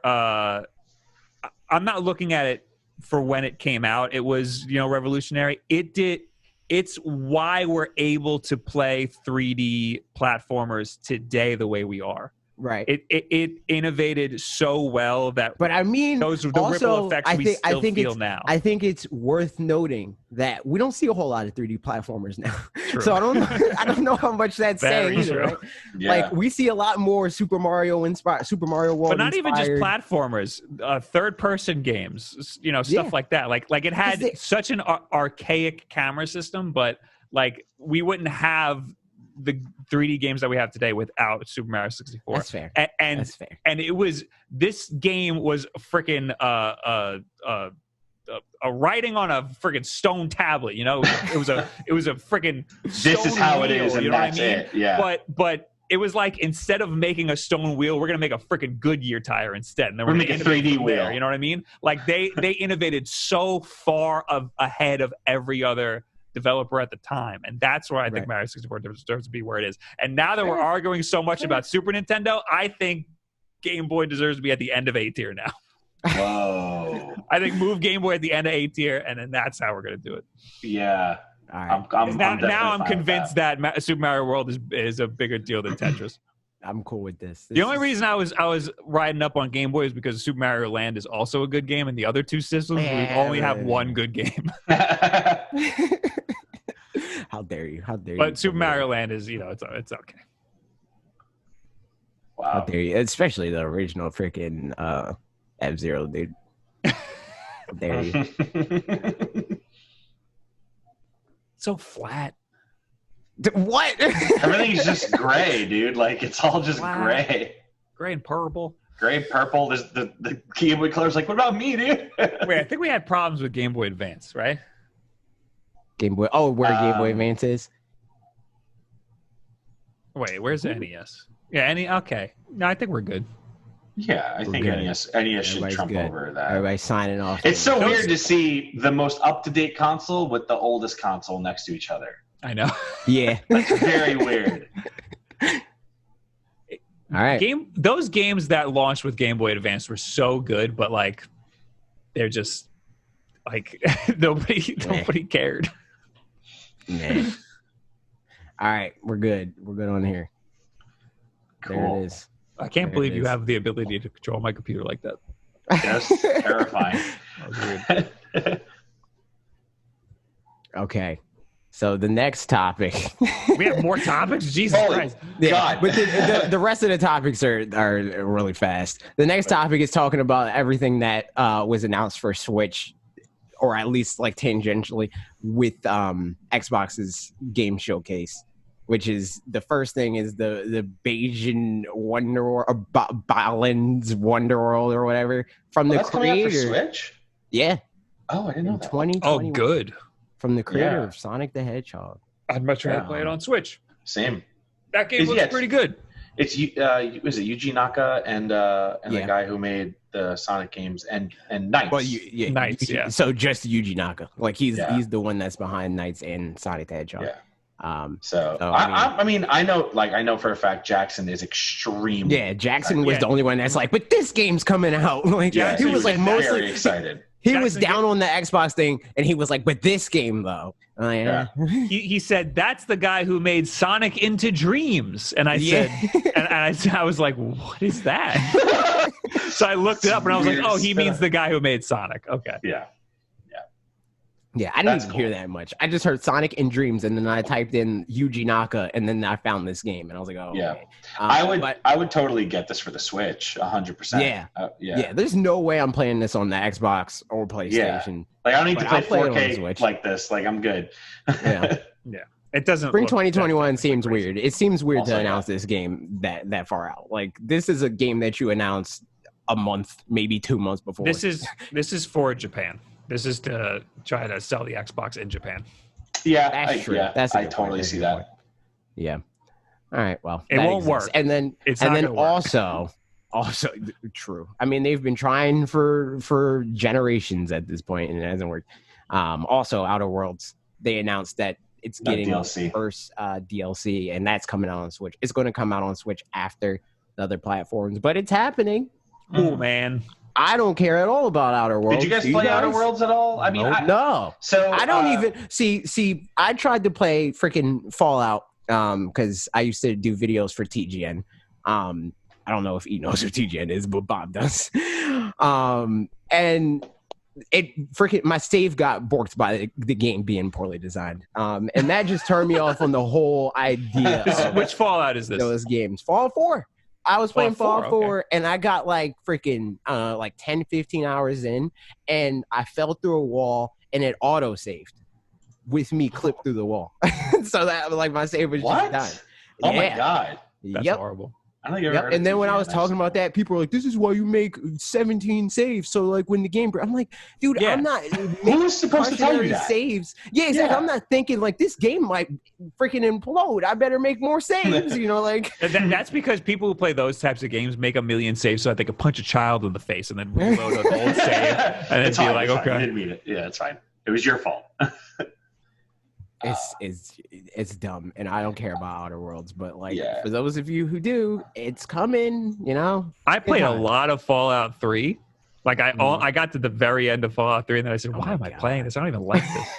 And I just stopped.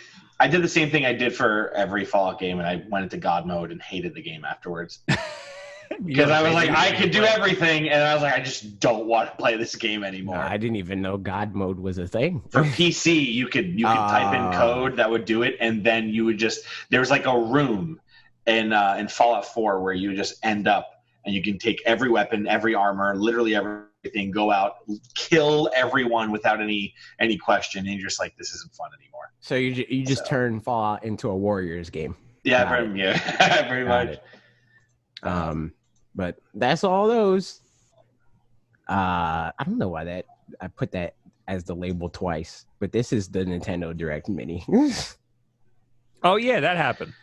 Yeah, it happened. Again, this is like I'm speeding through this because I don't freaking care about the Nintendo Direct Mini. The only thing that really mattered here for the fan base as a whole is, or like like this is the last bastion of the Switch reveal, is Shin Megami Tensei 5 being we got an update. It's coming out in 2021. Ooh. Cool. Personally, I was actually excited for the Cadence of Hyrule DLC. Like, Okay. I know. You want to talk about that? Let's talk about that. Oh yeah, you were talking about how like your favorite thing about Paper Mario is the music. So like, yeah. So like, I take that into a huge step. I also know Family Jewels, and like the fact that he's like on this is so cool, and like I'm so happy for him. But like, it's just rhythm games also. So that's my whole mix is music games, rhythm games. Like I'm a Guitar Hero freak, and like so seeing that in a Zelda game, which is one of my favorite series, is just like a whole mess of yes. Do I think it should have been in a direct? No. I think if they just released it as a trailer on its own, I don't think this mini direct should have existed at all. But that's whatever.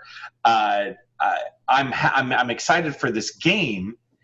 For this DLC specifically, and I like the fact they're going to get a physical with all the DLC built in whenever it all comes out. It's so weird because like we talked about this on this podcast recently. How I think somebody asked a question about that, and we're like, I don't know, it'd be weird because like if they don't do anything with it, there's no real reason for them to like do a physical release, but them doing this DLC makes sense. And it's not like it's a Nintendo published game, so I can't see it being a limited run or like the super rare game sort of situation, right? It would just be like Nintendo wouldn't do that. I don't think if they're going to physically release something, they're going to do it.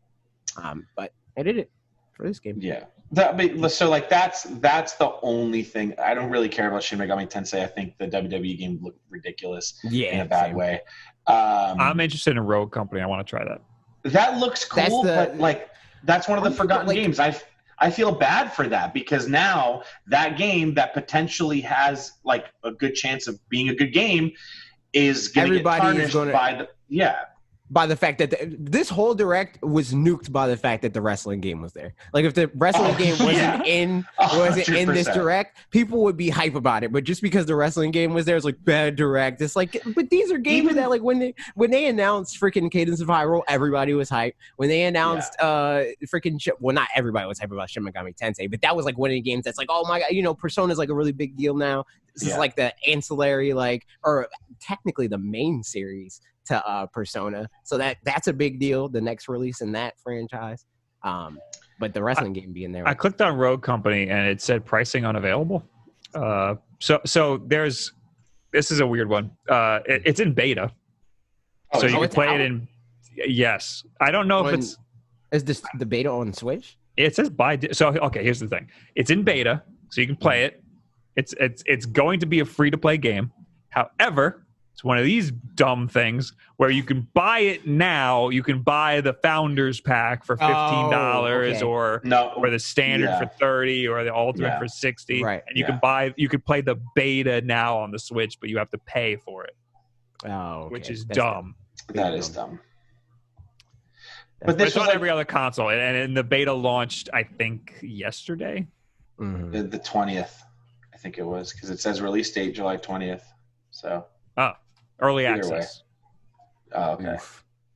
Yeah, I don't know. I mean, I'm not big on shooters anyway, and like this just reminds. This is like edgy Overwatch to me. People said it looked like Overwatch mixed with Counter-Strike, and I think it looks like neither of those. I think people just say that. People said that about what was it? Valorant. But that actually looks like Counter-Strike meets Overwatch. Yeah, that's true. This is made by the people who made it's published by the people who made Hi-Rez. Smite. The Paladins. Paladins, yes. Yeah. That other one, that's a Fortnite knockoff. That's a straight up Fortnite knockoff, which is a spin-off of Paladins. Whatever. Realm Royale, yeah. Right, dude. All right, now here's the juicy thing. Freaking G4 returning in 2021. That blew my mind. And I'm very confused as to what we're supposed to think. Because, is G4 coming back as G4? I know exactly what's happening, baby.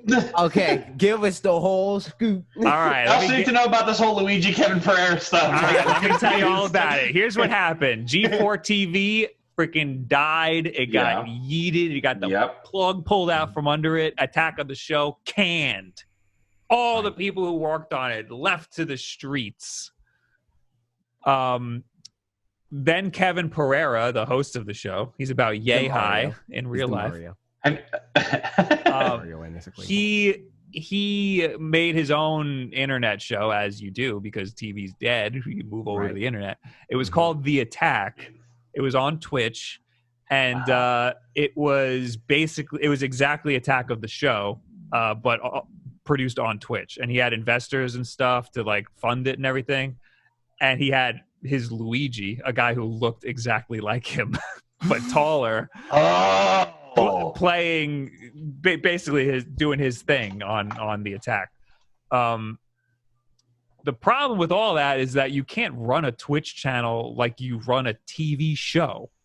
You know what I mean? Like, so they ran it into the ground. They spent all of their money. Nobody was watching anymore. And it got to the point where so little people were watching, and they had all of these investors and everything, that Kevin Pereira started to buy views. And he started to view bot their own Twitch channel. Oh, I didn't know that. And then he got caught, and then he said, "Yeah, I mean, I did it because the channel's dying, and we're gonna lose everything if we don't do it. So it was a last ditch effort. I'm sorry, but that's it." And then the plug got pulled, and he hasn't been doing anything for like 2 years or something. Now I understand why you were saying that earlier. He's been fighting for the G4, or he's been fighting for the Attack of the Show brand since thing got canned. Yeah. And I think he just took the G4 brand. I think he actually won it somehow. So that's why. Are you talking about his Luigi Alex Correa? That guy? That sounds about right. Yeah, I remember what his name is. He hosted like the like NES tournament that they did at PAX like 2 years ago. Oh, or no, last year. Either way, I didn't even know that existed. What's his name? Alex what? Alex Corea. But yeah, see, like I didn't know any of that existed on Twitch because I was never really part of all that stuff until because it didn't do good. Well, yes, this is the guy. Is that the guy? he looks like him a lot. It's funny. Oh man, that's so weird. he has a Photoshop of the PlayStation 5 logo. This is what they don't want you to see, and it just says piss. So just to be sure, the whole thing with this show, just so I know, because I do work in television, they tried to take a TV show, put it on Twitch, thinking that they were going to get the type of money that you would get on a Twitch show, not realizing that Twitch is all self-funded, essentially. For The Attack, yes. Okay, because I watched X-Play and Attack of the Show and all those games. I think the hope was that somebody would eventually pick it up. That's the problem with TV. It's they dump a bunch of money into a show that somebody could do themselves. Yeah. Yeah, I mean, especially right now. But I mean, TV. Yeah, I feel like being on the internet and working in traditional media, you definitely see the separation of how you can do things on your own versus how they run it on a TV set. And it's kind of crazy, me being that hybrid and me trying to tell people, hey, you can do this a different way. It's really simple. They will never listen to you because there's this weird old school mentality that just will never go away until we take over. There's a lot of weird bureaucracy. And it's just like it's just look at all this stuff with quarantine and all that stuff, right? Like I was gonna say they're YouTubers backwards. Oh like my God. every freaking talk show. every talk show is a Vlogbrothers 2.0 video. Yeah, right? Like I love that. They're all the way back in 2007. Well, I love now- how we look better than all of the talk shows. Right Yeah. So recently though, Jimmy Fallon, Jimmy Kimmel, and Conan all now shoot their show in either a theater, like Fallon shoots at Radio City now. Conan shoots at the Logan Theater in California. And Kimmel, I think he just does it in his house, but they all look significantly better than how it looked when they were doing all the at-home stuff. Like with Conan all disheveled and his hair's everywhere. But yeah, that's literally everything right now. We definitely know how to make that stuff look as good as it can. And me working on a show where they're doing that all the time, I'm trying to give them advice and they just won't listen to me. And I'm like, dude, I do this stuff all the time. Please fix it. I don't understand it. And there's like, that separation even exists within YouTube, right? Like I think when Rhett and Link with Good Mythical Morning, they had it, right? Like I think they were like the best example of like a higher production value YouTube channel that's like in a studio and all that stuff, and then trying to transition that into their homes. And then you have like Rooster Teeth, which now I think they're starting to like figure it out.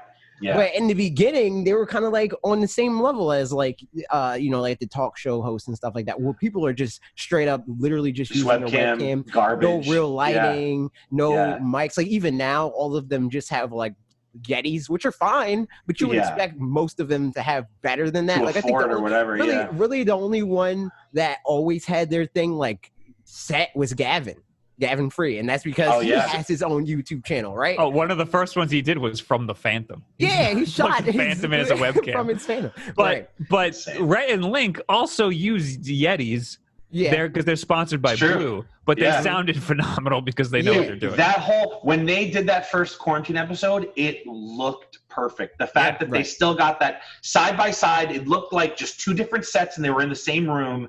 That was awesome. But they're also we were talking about that. We were like 100%. DMing about that. Yeah, I remember that. Yeah, that we were talking about that whole thing. That was the best part about this, like seeing how people transitioned into this like online only persona, and they were like, oh no, we got this in the bag. We already know how to do this. It's hard for people. Like you're right. In the YouTube space, we see people who like just like it's.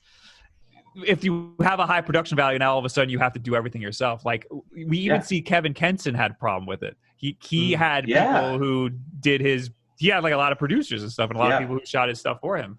And he had to go to his friggin' house and shoot with his iPhone. And a lot of people watched his channel because of the huge, big production value and because he had like really well shot and like well-made videos. And now all of a sudden he's got to do everything on his iPhone.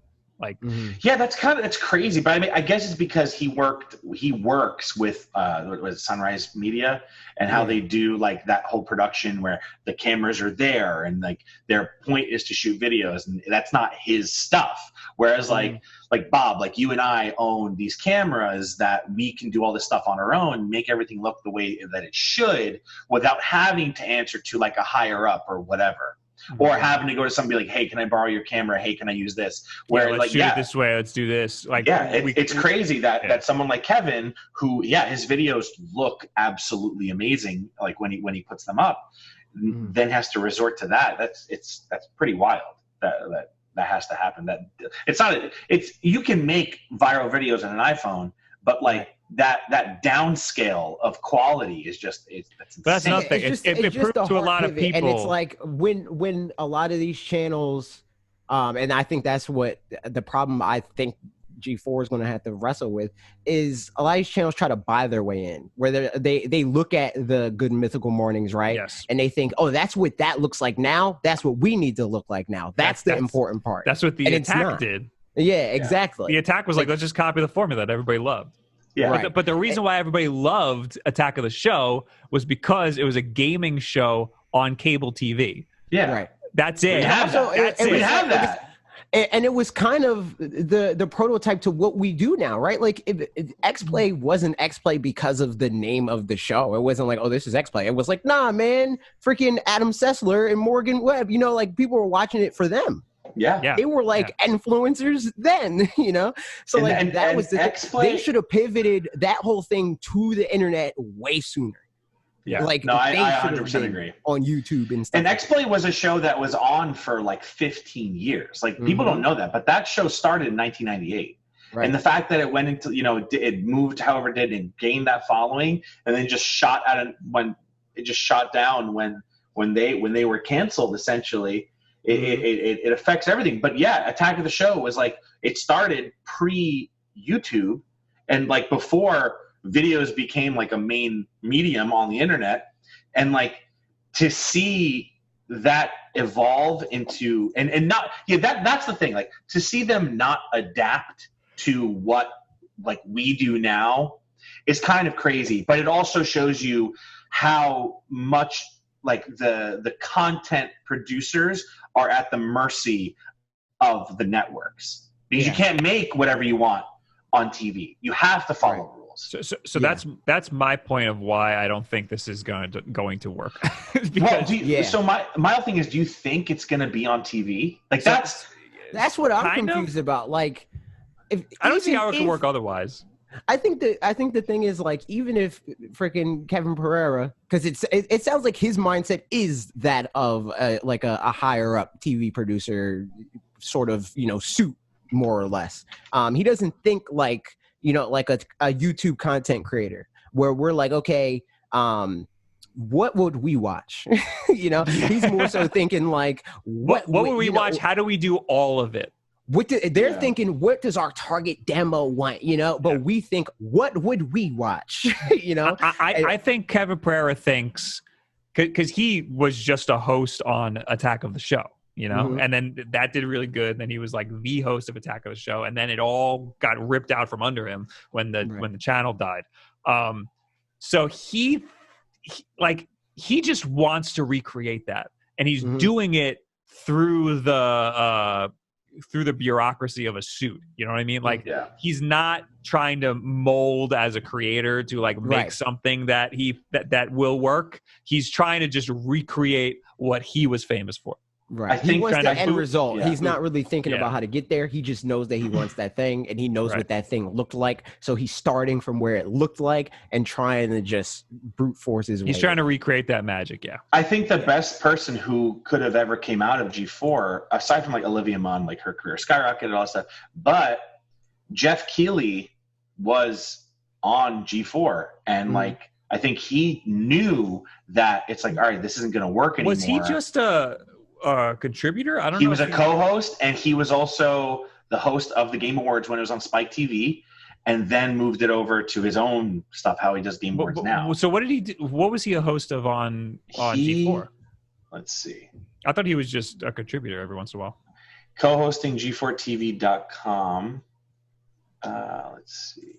Yeah, that's different. That's the website. He just shared a clip of him going to Peter Moore's for like Xbox stuff, like from like 15 years ago. I saw that. Let's see. So while you do that, can I prove why I think Kevin Pereira is behind all of this? Because we're just kind of like go for it. Let me do that. So he tweeted something is about to happen. I know a lot of things happen. No, I'm sorry. Let me go back. Olivia Munn in February tweeted a selfie with Kevin Pereira, and then she said, should we bring it back? And then at the attack of the show and all that, and Kevin Pereira's got like a huge beard. He said, on February 4th, he said, I just started a new puzzle, 100 pieces, double-sided, so sorry, let's circle back in 2030, which is very weird. And then in March 31st, he said, update, I found the 3 corner pieces. And then he quote tweeted that. No, well, okay. So 5 hours ago, he tweeted, something is about to happen. I know a lot of things happen all the time, but this particular something is pretty interesting. Well, it's specifically interesting. I'm very interested. You may be as well. And then he replied, Munn, there were 4 corner pieces, found them. I swallowed one, but in time, this puzzle will be complete. What are you up to? So he's just crazy. He's crazy. He's a psychopath. And that might mean that Olivia Munn's not going to be part of it. I can take that. Yeah, I get that one. But yeah, no, he's crazy. And then Attack of the Show shared that video. The Attack of the Show account, the G4 account shared that video. He quote tweeted it and said some weird code that looks like a freaking like JavaScript or something. But it says G4 is coming back in 2021. And sorry. I think it's only going to happen in the format that they've done in the past. Which is G4 with Jeff Keighley was G4TV.com. Yeah, that's what I mean. Like Jeff Keighley, he was already on the internet. Like he didn't need to. Yeah, he knew. You had the foresight. And it feels like I think this is gonna change. Like Adam Sessler, he kind of pivoted to the internet like after the fact because he was like Rev3 Games, and just looking at like he had that series of videos on there called Sessler something, and then I think there was like another one that was like Sessler's something else. Yeah. And those videos did fine. Like they're not like they didn't do gangbusters, but they're all like 50 to like 150K. I think he straight up retired too. Yeah. Then he just like after that he just like after a while of doing Rev3 Games, he eventually left there and was like, well, I think I'm done with doing like games media. And then he partnered with the people that did the Friday the 13th game. Oh, and then after that, I think he just like completely was all right, I'm done with games, period. Yeah, and he was doing what, Spike Trap? And then he was the CEO of Spike Trap, but then he walked away from that. So yeah, I think he's just what is that? He's just chilling. Spike Trap is a AI powered consumer intelligence. Ooh. He was the founder of that. Oh, it's like I guess it's like an app that finds. They also had when Attack of the Show was originally called the Screensavers, and on there they had Kevin Rose, who was the founder of Dig. Remember Dig? Oh yeah, he was on. He was a host on the Screensavers, and then he founded Dig, and now he's just a rich guy. Ellen, that's what it is, man. Yeah, so there were a lot of great hosts and stuff on there. I'm not trying to trash on G4. I liked G4 a lot. I just think the only reason why it was successful was because it was all that we had. Yeah, I agree with that. And it was our only foray into it, yeah. Now, I'm not turning on my TV. There's no reason for me, even if this is on the internet, there's no reason for me to watch this. I have so many other options that are probably better. I agree with that. I think they think that the brand of XPlay and G4 TV and Attack of the Show means more than it does. I think that's enough to get people in the door the first day, right? Like I think they're going to freaking do their first stream and it's going to have 152,000 concurrents, which isn't even that much in the grand scheme of things for what they're trying to do. And then the next time they stream, it's going to have 30,000 concurrents, and then 2,000. You know, I think it's going to do exactly what the Attack did, just at a larger scale. It's gonna have a bigger boom at first, but then it's gonna do the same. I was saying earlier to I think Kale, and the only way I could see them working if they do TV, if they don't go online and do YouTube, Twitch. I think the way they work on TV is if something like ESPN buys them, because if they focus on esports, that's the only way I feel like they're going to survive. The other thing is there's a lot of weird conversations between IGN and G4 on Twitter after that launch. So now I'm thinking, is Attack of the Show and XPlay going to be IGN powered shows? So I don't think so, because IGN seems like they're like terrified, weirded out about it. They seem really weird about it. I don't know, maybe. I think the only way this is working out is if it's on TV, because I don't think Kevin Pereira would be able to get the rally of the troops together otherwise. I think there needs to be some backing. I think there's another way that they could do it, but it's not going to happen. I think that it's the inside gamer route, or gaming route, where like Rooster Teeth just folded them into Funhouse and did that whole thing. But I think that the only way that could then work is if like, Rooster Teeth bought it and then they somehow got Morgan Webb and Adam Sessler involved again. And then, like, all the personalities behind them, behind those shows came back. I don't see Adam Sessler or Morgan Webb. Me either. Be a part of this. Me either. I think this is all Kevin Pereira.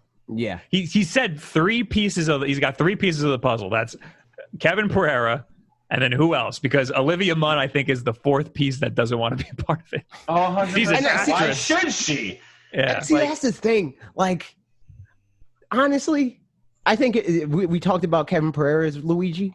I think he's their Luigi. So like I think he's the least important like figurehead from G4.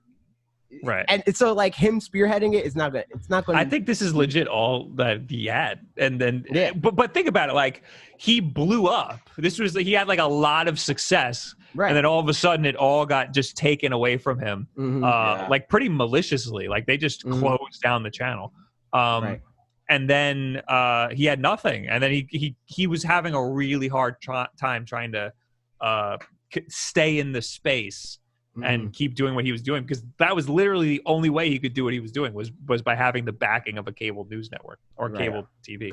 They have to see especially with like syndication and how that works. They have to see like, can this work? And I feel like if they get the funds, if it's on TV purely, then they will fund the show because they say, oh, video games are popular. How do we reach the new demographic? How do we bring people back to TV? So they will initially put in money, but once they see that literally no one cares and everyone who did watch Attack of the Show and X-Play is either 20 to 35 years old, who cares? That's really what it's going to come down to. The reason G4 failed is because everybody who plays video games is already on the internet. So they're already watching all of this stuff somewhere else.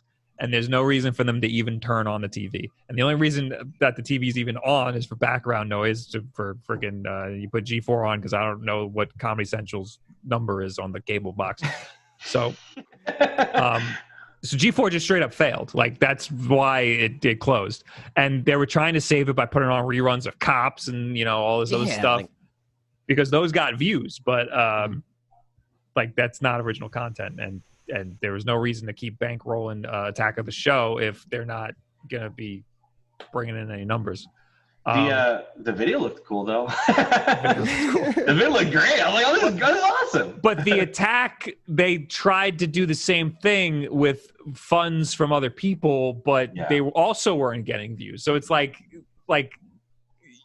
I feel like TV just has shows just to have shows. You know what I mean? Oh, like yeah. They just throw money. Like, you do what you do, and then people will just turn the channel on and wait for the next show to come on, you know? Well, yeah, because that still well, that's the other thing. Like, television will attract to who? The people who are before us, the generation before us. So, like, not the people who, like, yeah, they're older people. Like, our parents are all over YouTube and stuff. But a lot of people still rely on cable TV. They don't think, oh, I could watch something else on YouTube, or I have Hulu, Netflix, whatever. Or they just put it on and just hope that a good show's on. But there are people who are like still upset. Like, reality TV will never go away. Yeah. And, you know, like, dude, I worked on 90 Day Fiance. That show is insane. I worked on Jersey Shore. That show, not as insane, which is crazy. Wow. Okay? Like, it's wild to me. But something like 90 Day Fiance is TLC's highest grossing show ever. So it says how, like, TV really works. But but then they also have, like, TLC also has, like, a bunch of other shows that they have a ton of reality shows. Dog Whisperer was on TLC. I think every network has one show that bankrolls everything, and then they just have another bunch of other shows. Every show has a SpongeBob. You know, like and that's why the only reason Nickelodeon's alive. They have, like, that's why they do certain things like tent polling and hammocking. Like, what they put, like, a bad show and then 90 Day Fiance and then another bad show, or they'll do 90 Day Fiance, a bad show, and then 90 Day Fiance. So that show you are forced to watch because you know that a good show is going to come up next. So you just stay on there anyway. That's why I used to watch Gargoyles, dude. Yeah, but you can't do that on a Twitch channel. You know what I mean? You can't. You can't. Because there's always 15 other Twitch streamers that you can watch. Yeah. And you're already and they're a click away, like, bro. Even now, people that watch Twitch are already like, man, do I watch freaking, you know, whoever? Do I watch E? Do I watch Bob? Do I watch Shan? Do I watch Ian? I don't know. Stream together, Bob. And then you just turn the stream on and you leave it. You pick one, Yeah. and you're like, this is it. Dude, And then they stream for like 6 hours, and then you're stuck with them for 6 hours. I was on my friend's stream 2 days ago, and she does a what's it called, Gundam building. She's super cool.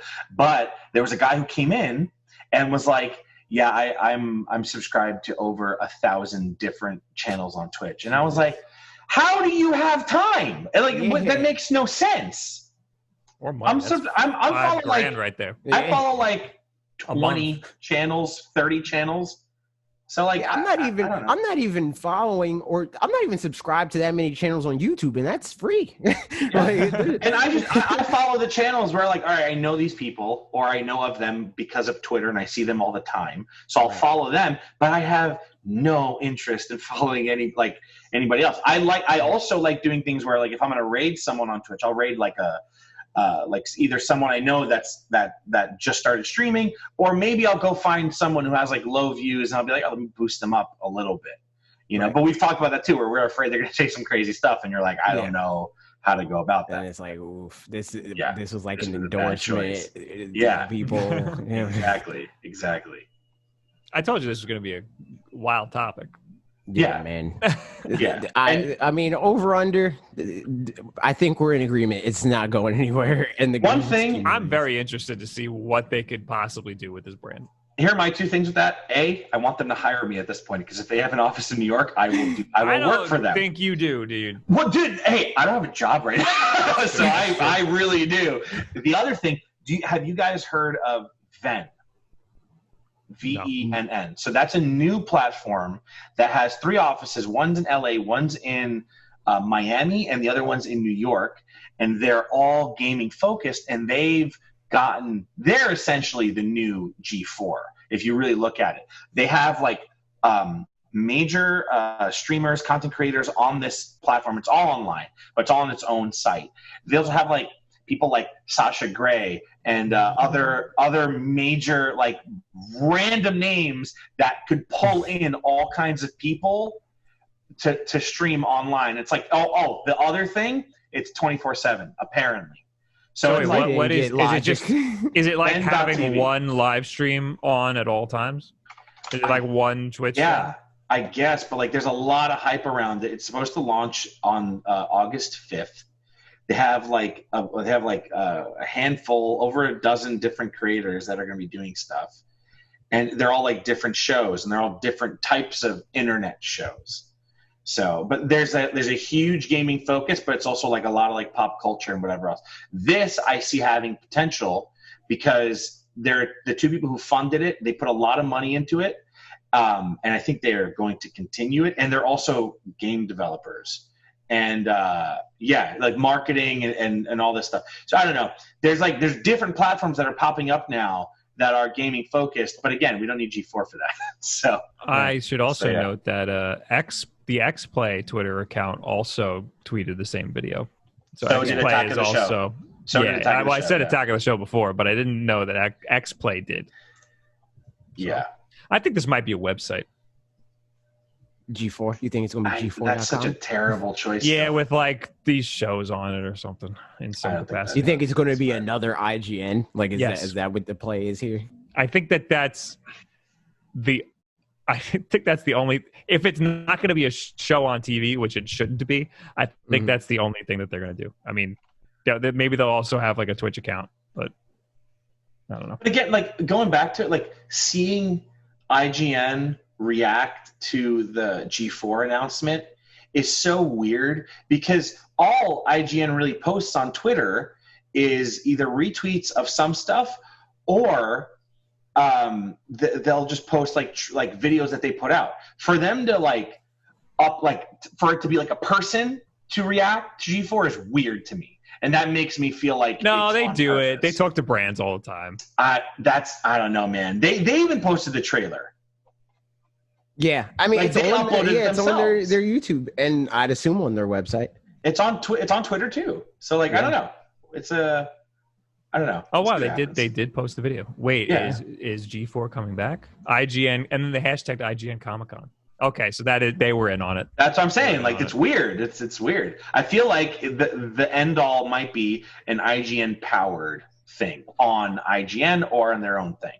how like Rooster Teeth has their own Achievement Hunter and all that stuff. They're going to make like a subsidiary G4. Or maybe they'll just make maybe they'll just have Attack of the Show. But that would be so weird because they're just IGN. Like they're already just IGN. Yeah, there's like, zero reason for them to partner with G4 at all. I 100% agree. I think it's maybe because IGN's videos are whack anyway, so they just be like, "Hey, screw it, let's take the 30-year-olds." Maybe.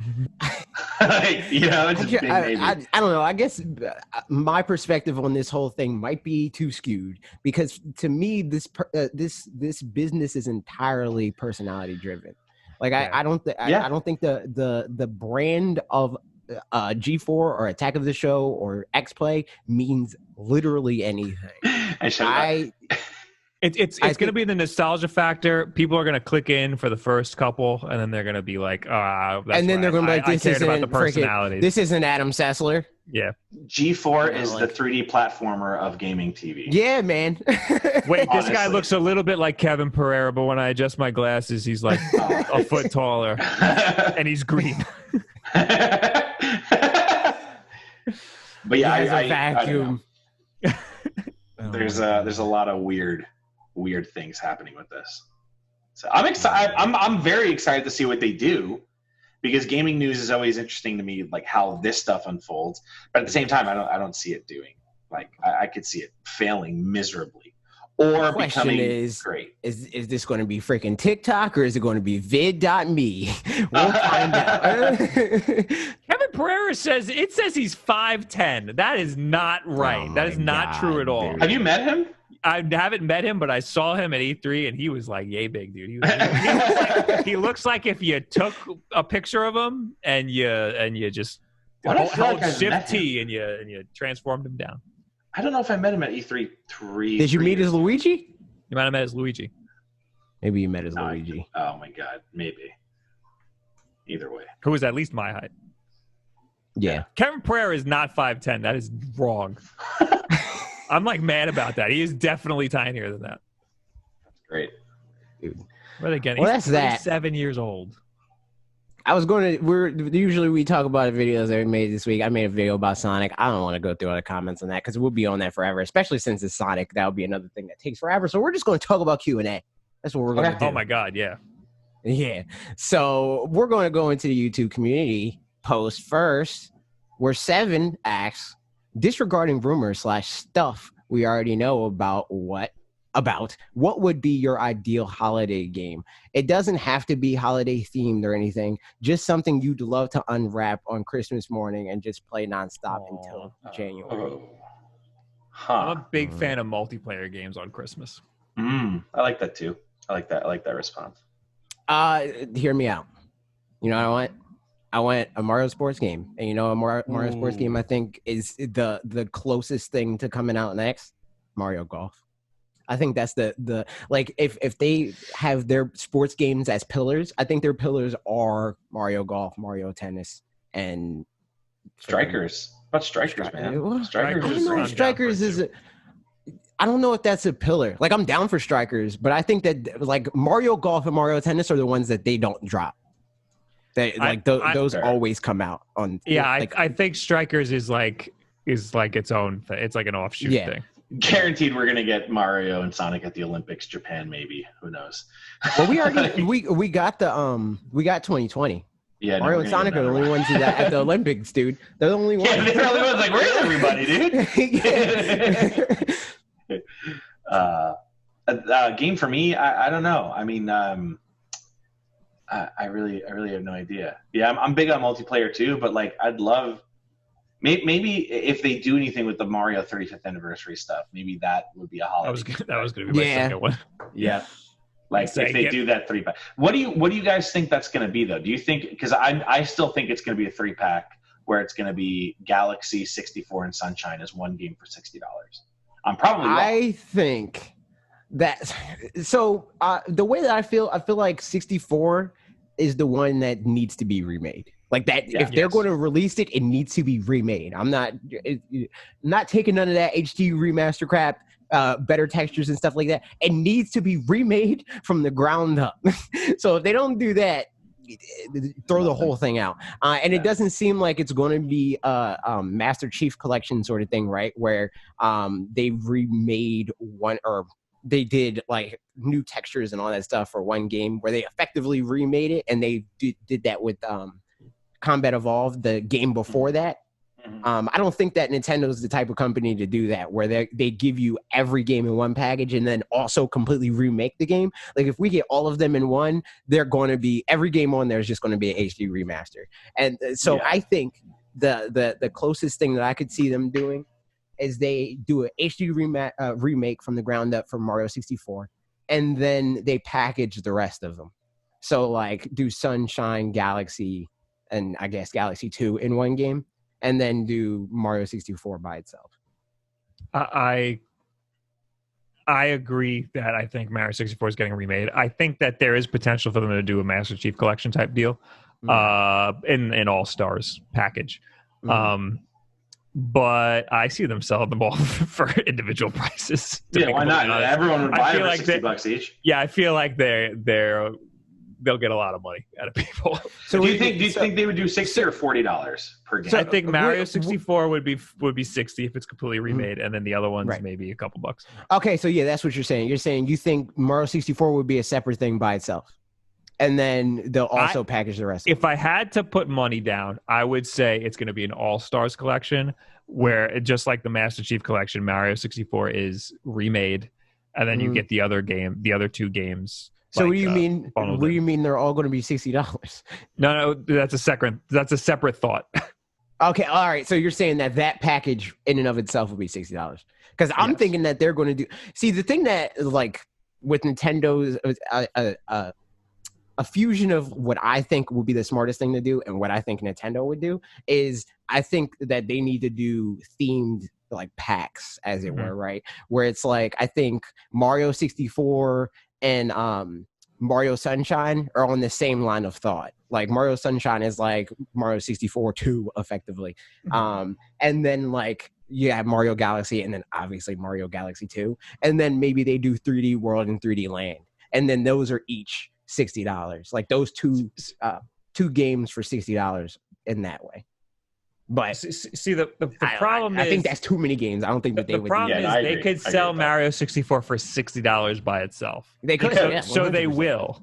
Yeah, they know all of us will buy it. We will all buy it multiple times. So then now I'm starting to second guess the All-Stars collection. I don't think... Yeah, that's why I don't think that that's going to happen. I think bare minimum 64 is by itself. Yeah, bare minimum, if not all of them being by themselves. You know, like even if they do, or they do an All-Stars collection for $100. I think it might be more than that. I think that it might be like a prorated sort of situation, right? Where it's like a build your own bundle sort of thing, where it's like you can buy all of them for $150, or you could buy two of them for that sort of situation. Like I don't think that they would discount them that much if you buy all of them. Or, you know what? They could do Sunshine, Galaxy, and then throw in the other games that are in the original All-Stars collection. Ooh, that'd be cool. And sell that for freaking $30. Make them all 3D. Screw it. Because for the Wii, it was $30. Yeah. But that was back when the Wii games retail were $50. So that's true. I don't know if they would do all right, $40. Yeah. I hate to rehash this topic, but... Comcast is bringing back G4 TV, according to Engadget. Oh my God! Came up on Twitter. Really? Where did it come? So up that there? means it's going to be.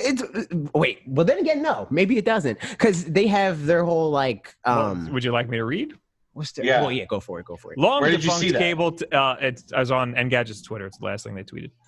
Long defunct cable television network G4 is returning sometime in 2021, according to a teaser posted by Variety. Blah blah. The 1 minute video. Blah blah blah blah. The CG teaser pans across. We get it. Where are you getting the idea that Comcast is bringing it back?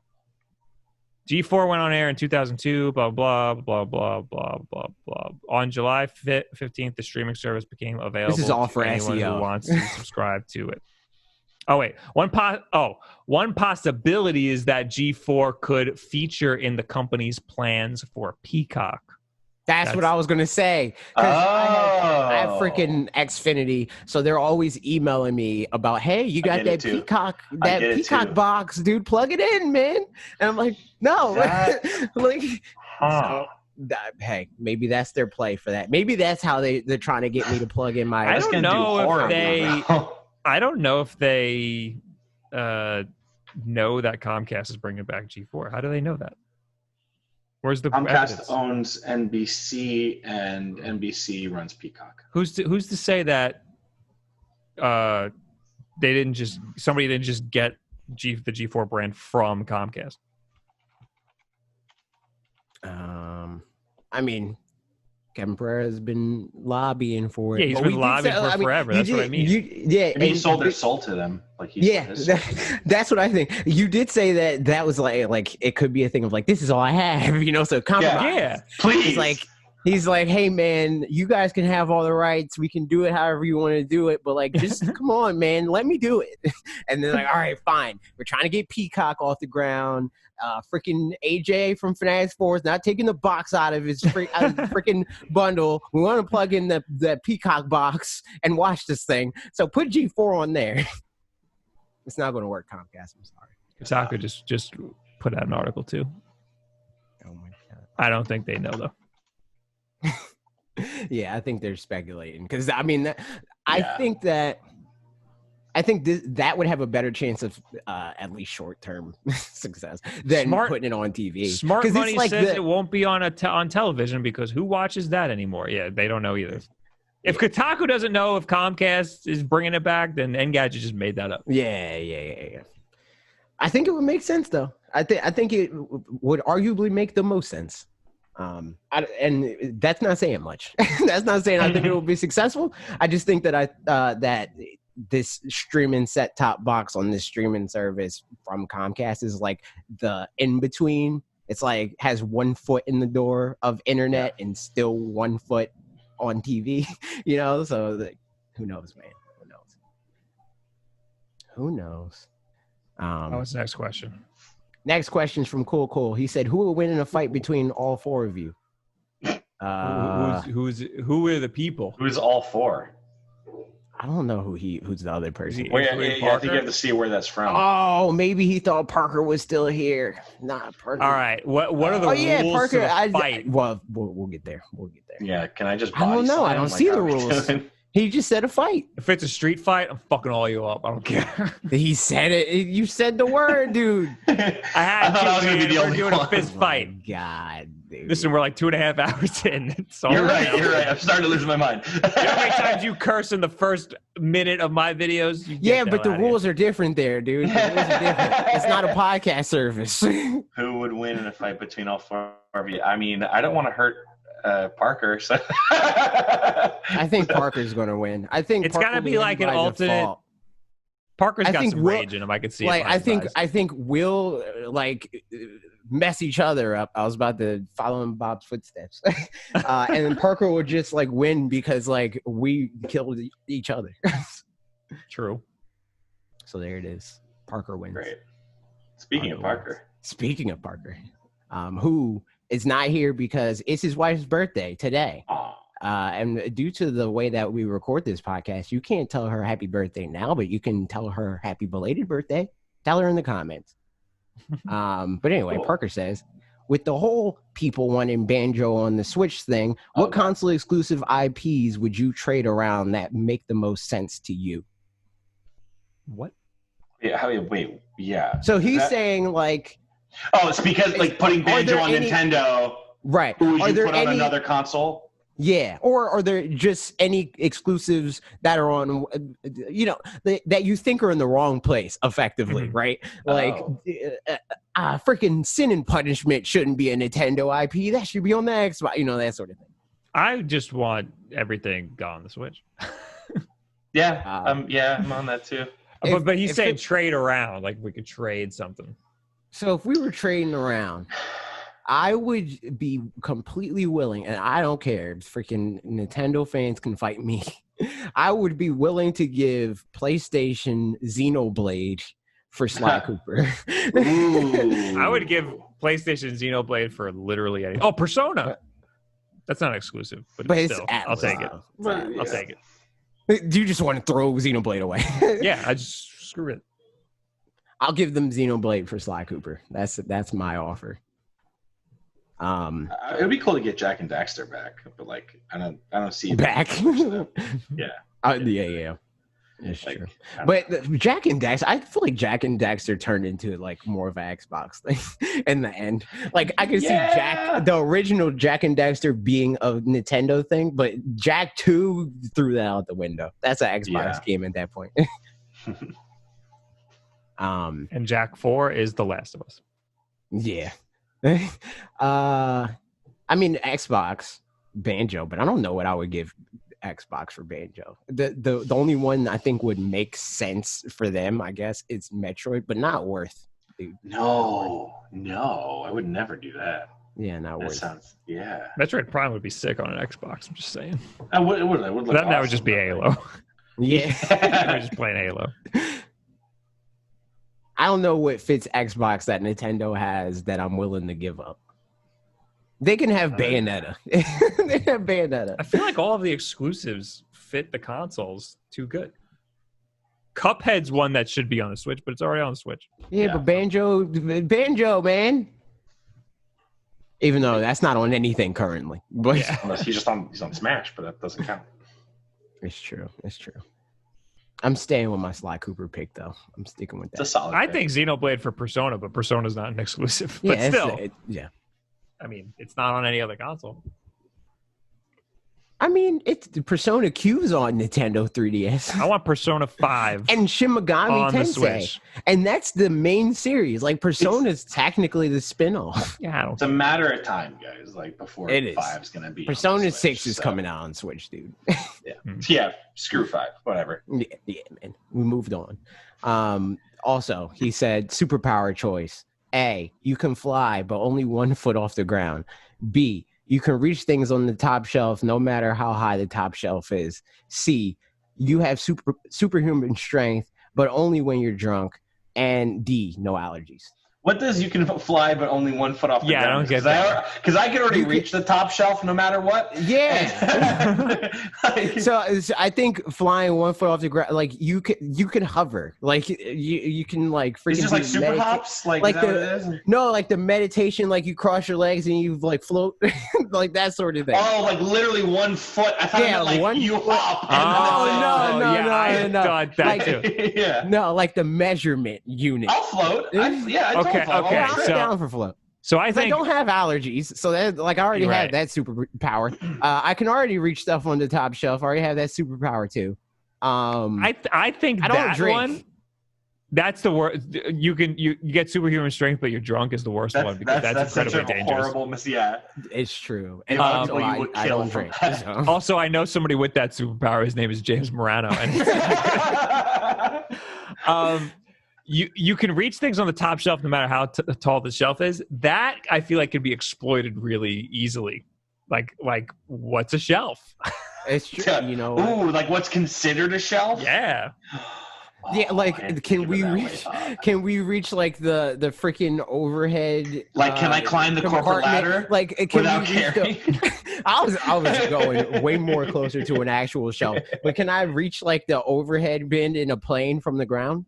Well, if Like- there's like what are they called? Like when they're doing construction on a building, and there's those like the top beam, like the support like the beams. scaffolding. scaffolding.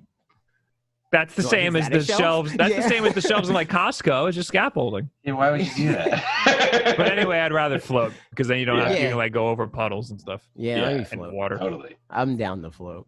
It's a conversation starter. Aaron R. Fields. Oh yeah, by says, the way, I "Do- could float. Do you know I can float? No, that's like the thing. You know the meme with the guy talking in the girl's ear, and she's like, "Please get this." Yeah. He was like, "I can float, but only So one Super foot on Smash it." Brothers. Yeah. Yeah, exactly. So yeah, Aaron R. Field says, "Do Nintendo fans have too high of expectations for directs? There were a lot of rumors going around that the last one would be a 35th Mario anniversary direct, but many fans were shocked / disappointed when nothing was mentioned regarding that." I mean, they never said it was going to be that. And also they said it's going to be third party. Why would you show Mario if they say there's not going to be any first parties. That's so what it is. E's answer is yes. Yeah, of course. I think that Nintendo, I think directs, and I made a video about this a while ago. I think directs are shooting them in the foot. Like I think that like they're really good for them in a vacuum, because like what company wouldn't want people to drool over when you are going to show them an ad? Oh yeah, like totally. Nintendo shows you a 35-minute block of TV commercials, and people like set their clock to it. You know, like their whole like week is revolving around this thing, and it's fun. Like I like them, but I think the whole thing with directs, aside from them showing off the games and whatever, blah blah blah, it's for the people. I think it's more for people like Bob or Kevin. Like for them to talk about it, because now I'm like, very much same way. Yeah, even though, same. Like, and I think our videos know. aren't dictated by what they do next, because I mean it's almost better for us if they don't, because we get a lot of views when we talk about like, hey, what if they freaking made a new Punch-Out game? If they announced a new Punch-Out game, then that puts a doomsday clock on how long we could talk about it. Yeah, 100%, dude. I literally put out the Metroid video of me doing the conspiracy stuff. If they announced Metroid, that video would have done that video. And that stuff is what incites the riots from Nintendo fans, because because it gets all this rumors and speculation gets in people's heads, and then they get excited about things that were never actually promised by Nintendo.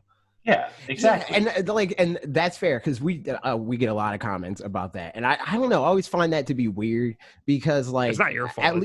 At least me and Parker's mindset, because I do see Nintendo fans that make similar content to us that do like get their own idea in their head, and they're like, well, I thought of this way cooler thing, why can't Nintendo? For us, it's like, this would be neat, but if it doesn't happen, I don't care, you know, like so it's just, for us, it's just watercolor talk. It's like, you know, it'd be dope. This didn't happen. All right, whatever. You know, like agreed. So for sure, Nintendo fans have way too high expectations for Nintendo Directs, and I think that's why Nintendo needs to, I mean, if they care about the reception in that way, like they get upset or like let down when people are like down on every announcement that they have, they need to yeet the Nintendo Direct brand out of here and just go back to the drawing board. Think of some other way to announce. They're probably doing that. Pocket says, so like, what if Nintendo doesn't release a new first-party game this holiday? I know it's unlikely, but what if? I think nothing. Same. I think they'll totally be fine, which it'll suck. It's really stupid, but I think that I think they'll be okay. I mean, for them, I think this year, trajectory-wise, is the same as any other year. They just front-loaded it. Like their holiday was March instead of November, because Animal Crossing came out and sold freaking 15 million units. Well, they usually have a freaking spring game and a fall game. Yeah, they usually have Yoshi. And Yoshi, that Yoshi game, that came out 2 weeks ago. That was Paper Mario. That was their Yoshi. Animal Crossing was their freaking holiday game, and Paper Mario was their spring game.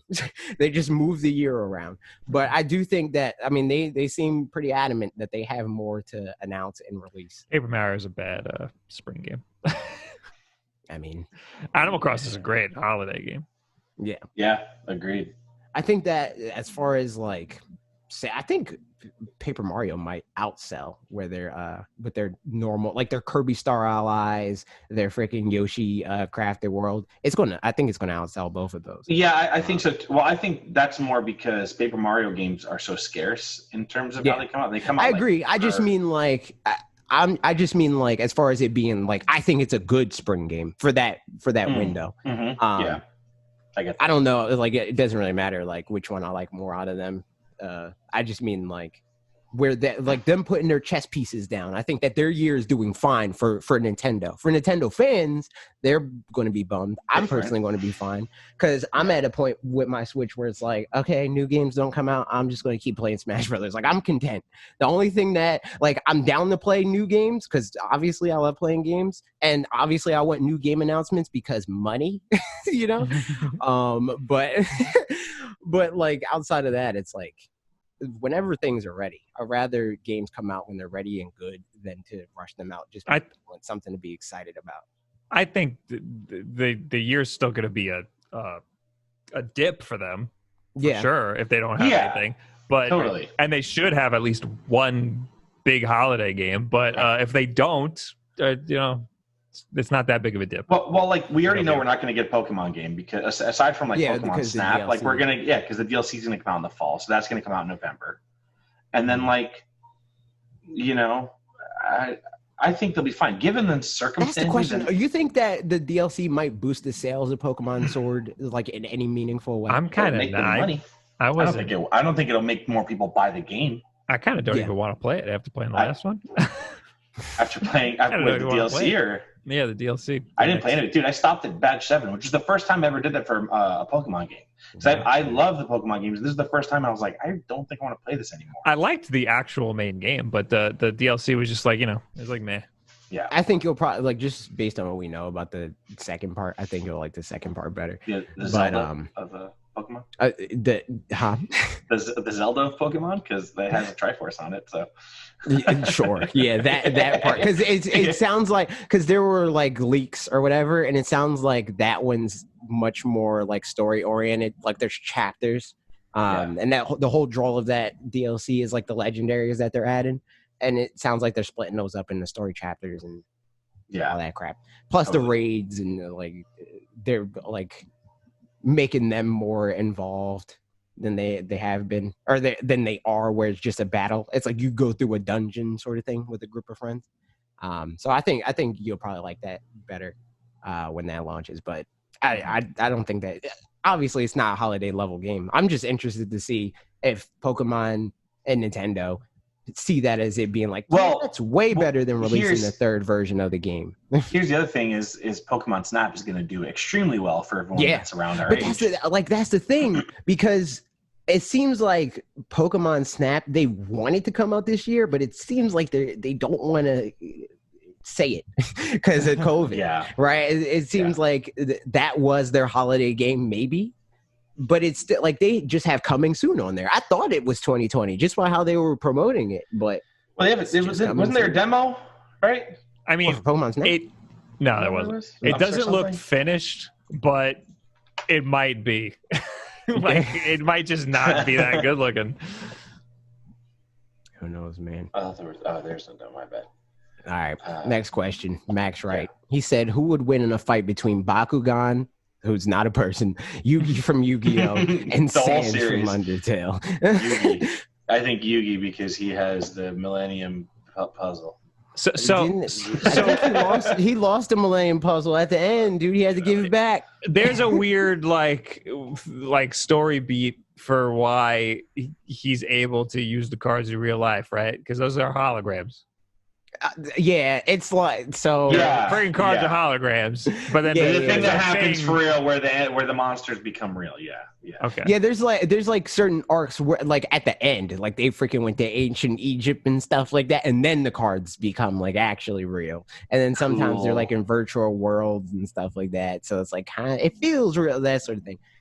That said, I'm gonna freaking say Sans, I guess. Because he can turn into a demon man, and fair. Yeah, but if we're talking full power Yu-Gi-Oh, where he's got all the gods and obelisks. If we're in freaking ancient Egypt, then sure.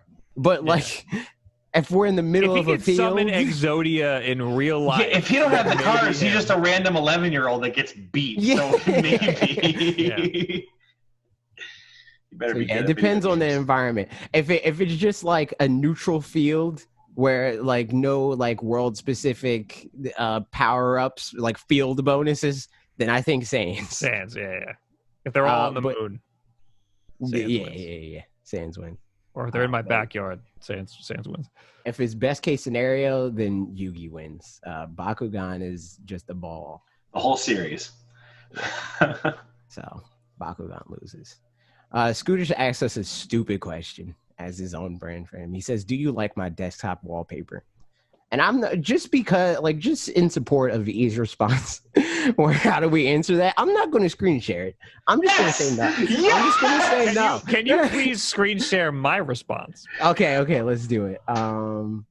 I'm so happy right now. So Scootish's desktop wallpaper was a picture of me taking a dump. Yep, it's part of my close up of my face. Yeah. Okay. Your response was perfect. Share screen. So I replied a picture of him. Here it is. Bang. It is. You gotta scroll. Yeah, it's his Twitter. Yeah. Oh no, it's Tinder profile, baby. that I found. Bob, when you shared that, I was so happy because I was like, "Oh, fine." How did you wait? So I don't want to say who, but somebody said, "Hey, is Jackson from Boston?" And I said, "Yes." And then they sent me this, and I was like, "Oh, there he is." I said, "Send me all of the pictures, please."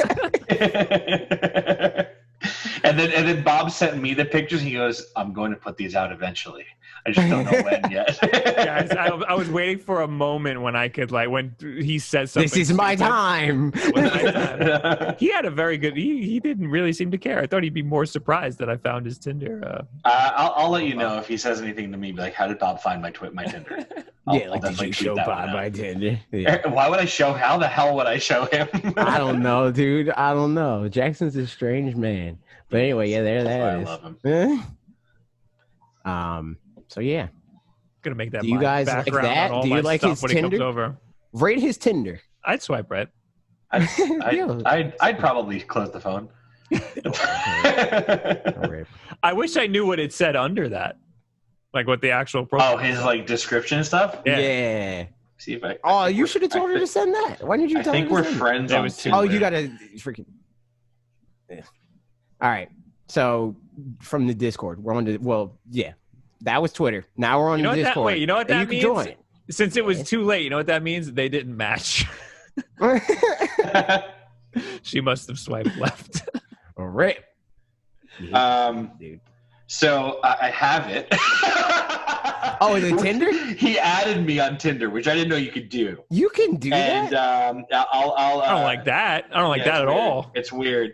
But his description, it's all quotes. "You're too confident for how you look," from Emily, 24, on Tinder.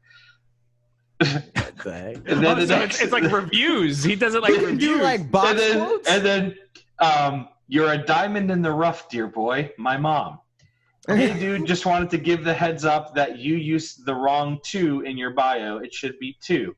Emily, 20, Tinder, Chicago." That's pretty. I like that. And the other one was quote that says, "Fine, my first time."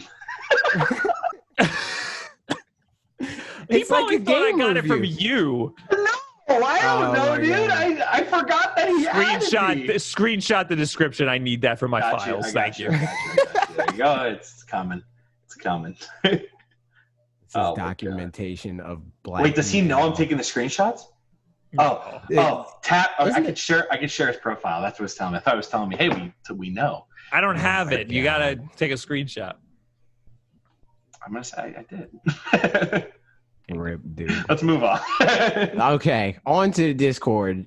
JFraw175 said, "Questions for podcast. Bob, a new Mario game comes out. What do you want from it?" I'm gonna pronounce it right. I want Mario to be in it. A new one, like a whole new one. What do I want from it?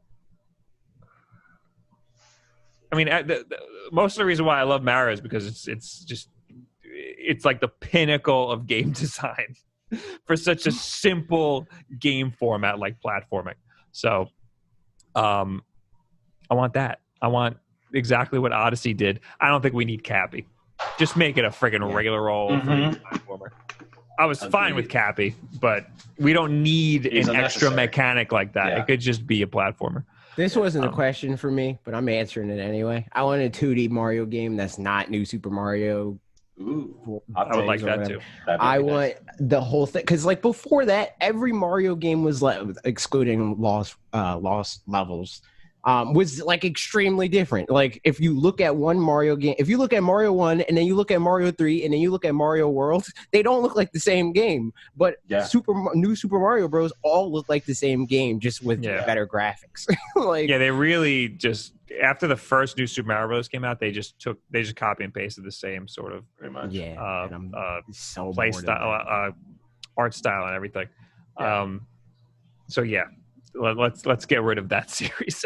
Let's do it. Nuke it out of here. Yeet it out of here. How did we go through this whole podcast without saying yeet? You said no. Bob said it a few times. I don't know. Yeah, he said Attack of the Show got yeeted.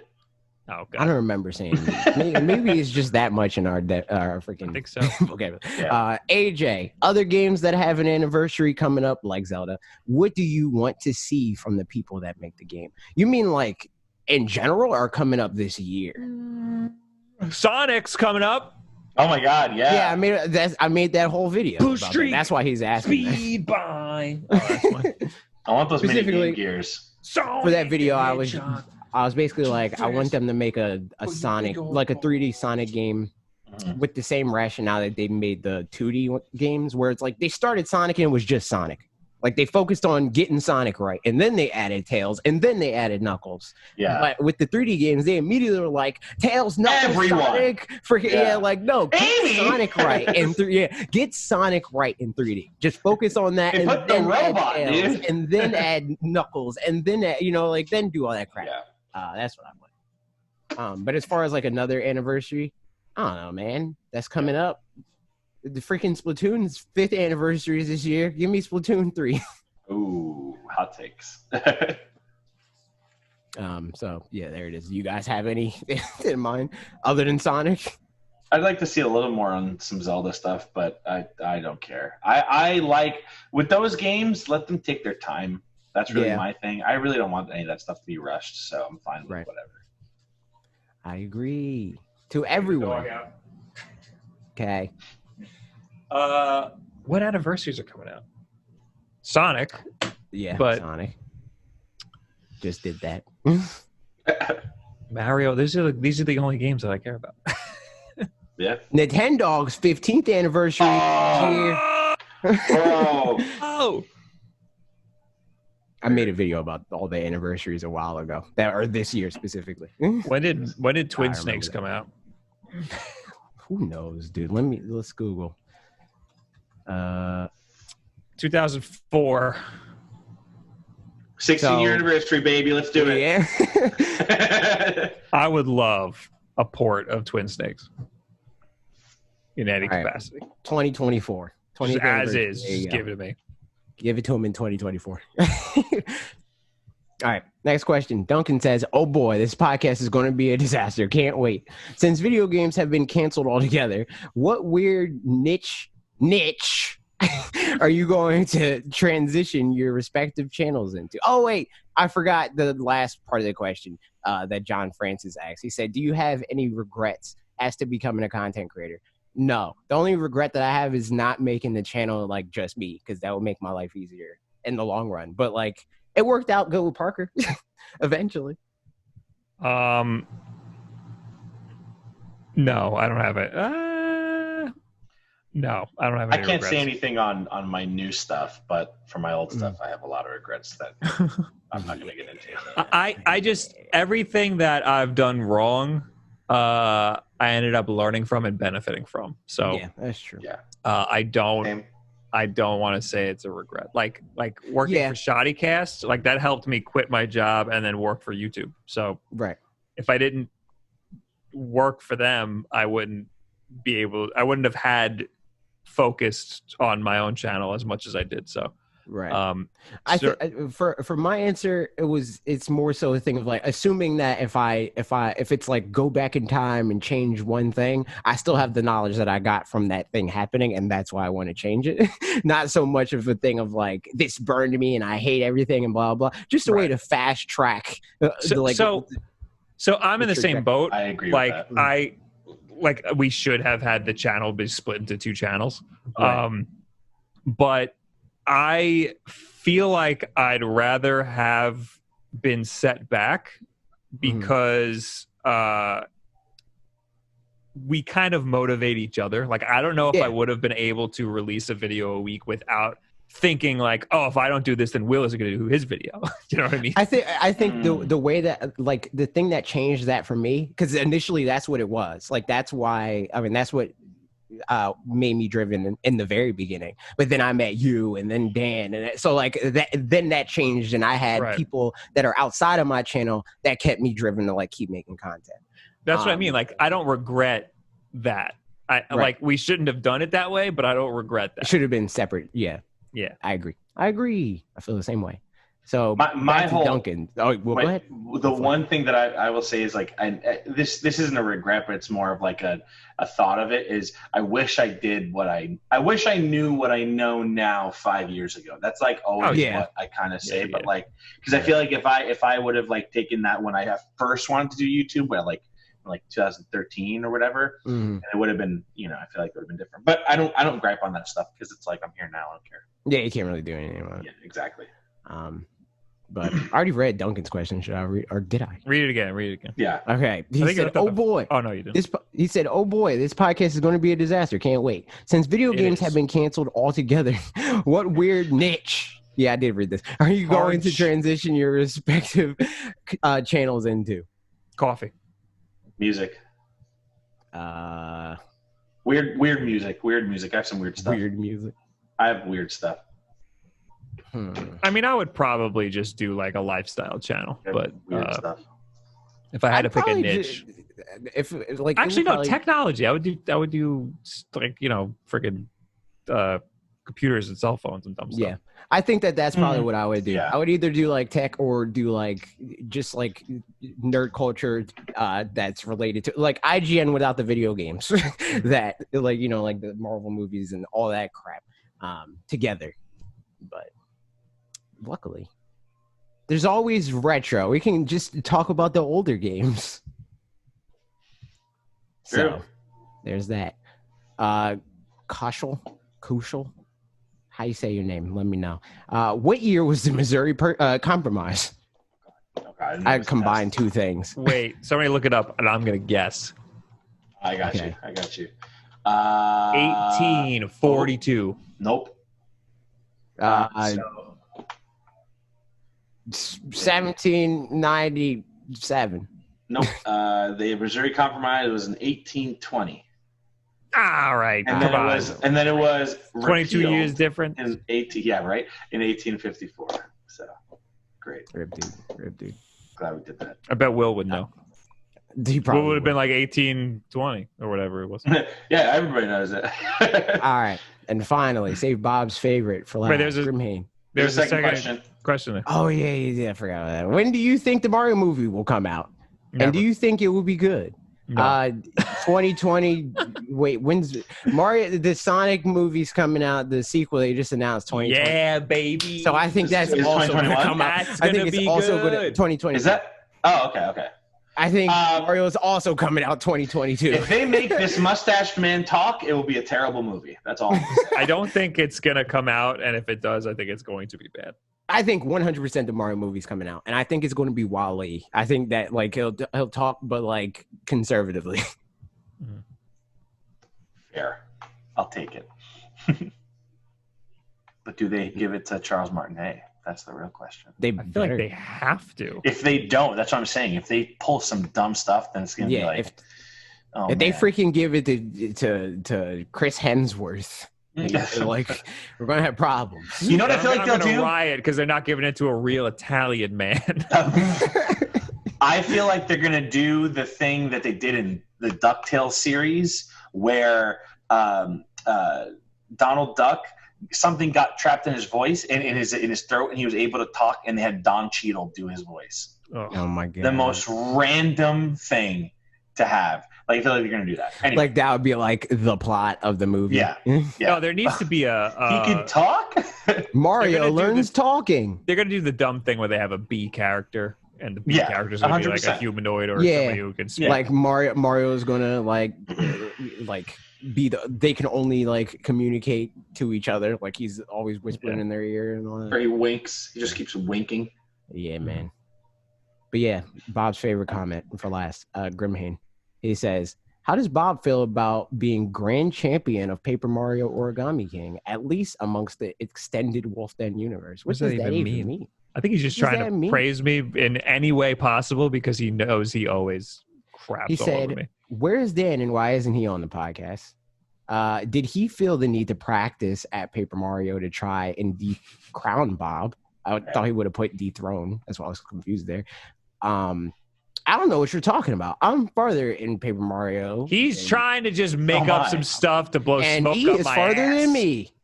So E is the crowned king of Paper Mario, the Origami. How are you? King. How's it going? Puffy cheese doodles or crispy cheese doodles? Puffy. Depends. I think the only good crispy ones are Cheetos. Like all the generic ones suck. But there's just also generic. Yeah. There's like off-brand. they're off-brand like cheese puffs that are still good, but the crispy ones always suck. All cheese products. I don't know if that's a broad spectrum, my friend. I'm gonna test that one out. Let's do it. Then he said, "When will AJ, Bob, E, Greg, etc. have a COD match against each other, each man for themselves, to prove once and for all who the best is?" Well, I'm by default not the best because I don't even play that game. I played last night and any Call of Duty and trash. Yo, I want to play with E so much more because that lobby was great. Oh, really? Why? Because I'm so low level. Because you're low level and everyone else in the lobby was bad. I went up. Yo, I'm low level. You want to play? You want to play, dude? Probably, yeah. We'd probably do really good if you were in. One of these days, I'll play. The main thing that's stopping me is installing it. I just don't want to install a freaking 150 gigabyte game on my. Yeah, it's wild. Hey, you did pretty good. You got a bunch of kills. Did I? Yeah. I got the riot. You just didn't know what the buttons were. You kept saying, "What are the buttons?" I've played the game twice. What do you want from me? I know some buttons isn't aim down sights L2 and shootings R2. Yeah, but he's using a keyboard. He used mouse keyboard. So that was really what I should probably switch to a controller at that point. Yeah, dude. Switch to a controller. I just have it here and I'm ready. You're like, what button's grenade? What button's grenade? Everybody's yelling, grenade, the grenade button. You're like, which one's the grenade button? I'm like, the keyboard. and then C Knives just goes, it's usually G. Yeah, I would assume it's G. I would have thought it was G. I'm not paying attention. I'm thinking it's like Alt Control ZX and stuff like that. You know, like, how am I supposed to know, man? I don't play this game. Grenade. That was funny though. That was a great response. Does Bob regret revealing that he hates Halo? And how do AJ and E feel about Bob hating Halo and about Halo in general? I don't hate Halo. I just never really played them that much. That means you hate it, dude. I would just say that I love Halo 3, and the story for Halo 3 is great. But that's why I think you just don't like it, is because you didn't play like the games. I never said I didn't like it. No. Well, okay. He's not a fan. I don't like ODST. I will say that is not a he said that Halo is absolute garbage, and anybody that plays it is stupid. We were all there. The whole thing is, if you don't play 3, then playing ODST makes no sense. Right. So that's why you don't like it. I totally get that. But like, also, it's a Halo game, and I'm not a big, tall Spartan man. He's also always I'm a big, tall Spartan man. Yeah, how does it feel being shorter in ODST? It's fine. Okay? Shorter and overall crap. I'm a real big Spartan man. Okay, so here's how I feel about Halo. I think Halo Combat Evolved is in the same place that GoldenEye is in my brain, where like when it came out, dope, pretty cool. Now sucks, garbage game. Yeah. Halo 2. So dope. if anybody hates Halo, it's AJ over here. No, I'm not done. Halo 2, dope. Halo 3, dope. ODST, it's pretty good. Reach, pretty good. Everything after that sucks. That's my thoughts on Halo. I think the original Halo was so revolutionary for the controller layout of first-person shooters afterwards. Yeah, but now it feels like trash. Yeah, I could agree. And that's all I'm saying. I don't know. I haven't played it, but I could imagine that it's trash. Jesus. Oh, my God. This has been the 123rd episode directly to you. Everybody subscribe to E, most importantly. Subscribe to E. Linked in the description. Everybody else is linked in the description, too. You can check us out on all our other things linked in the description. If you're listening on podcast services, rate us. It'd be a great fun time, you know? Goodbye. Goodbye. Goodbye.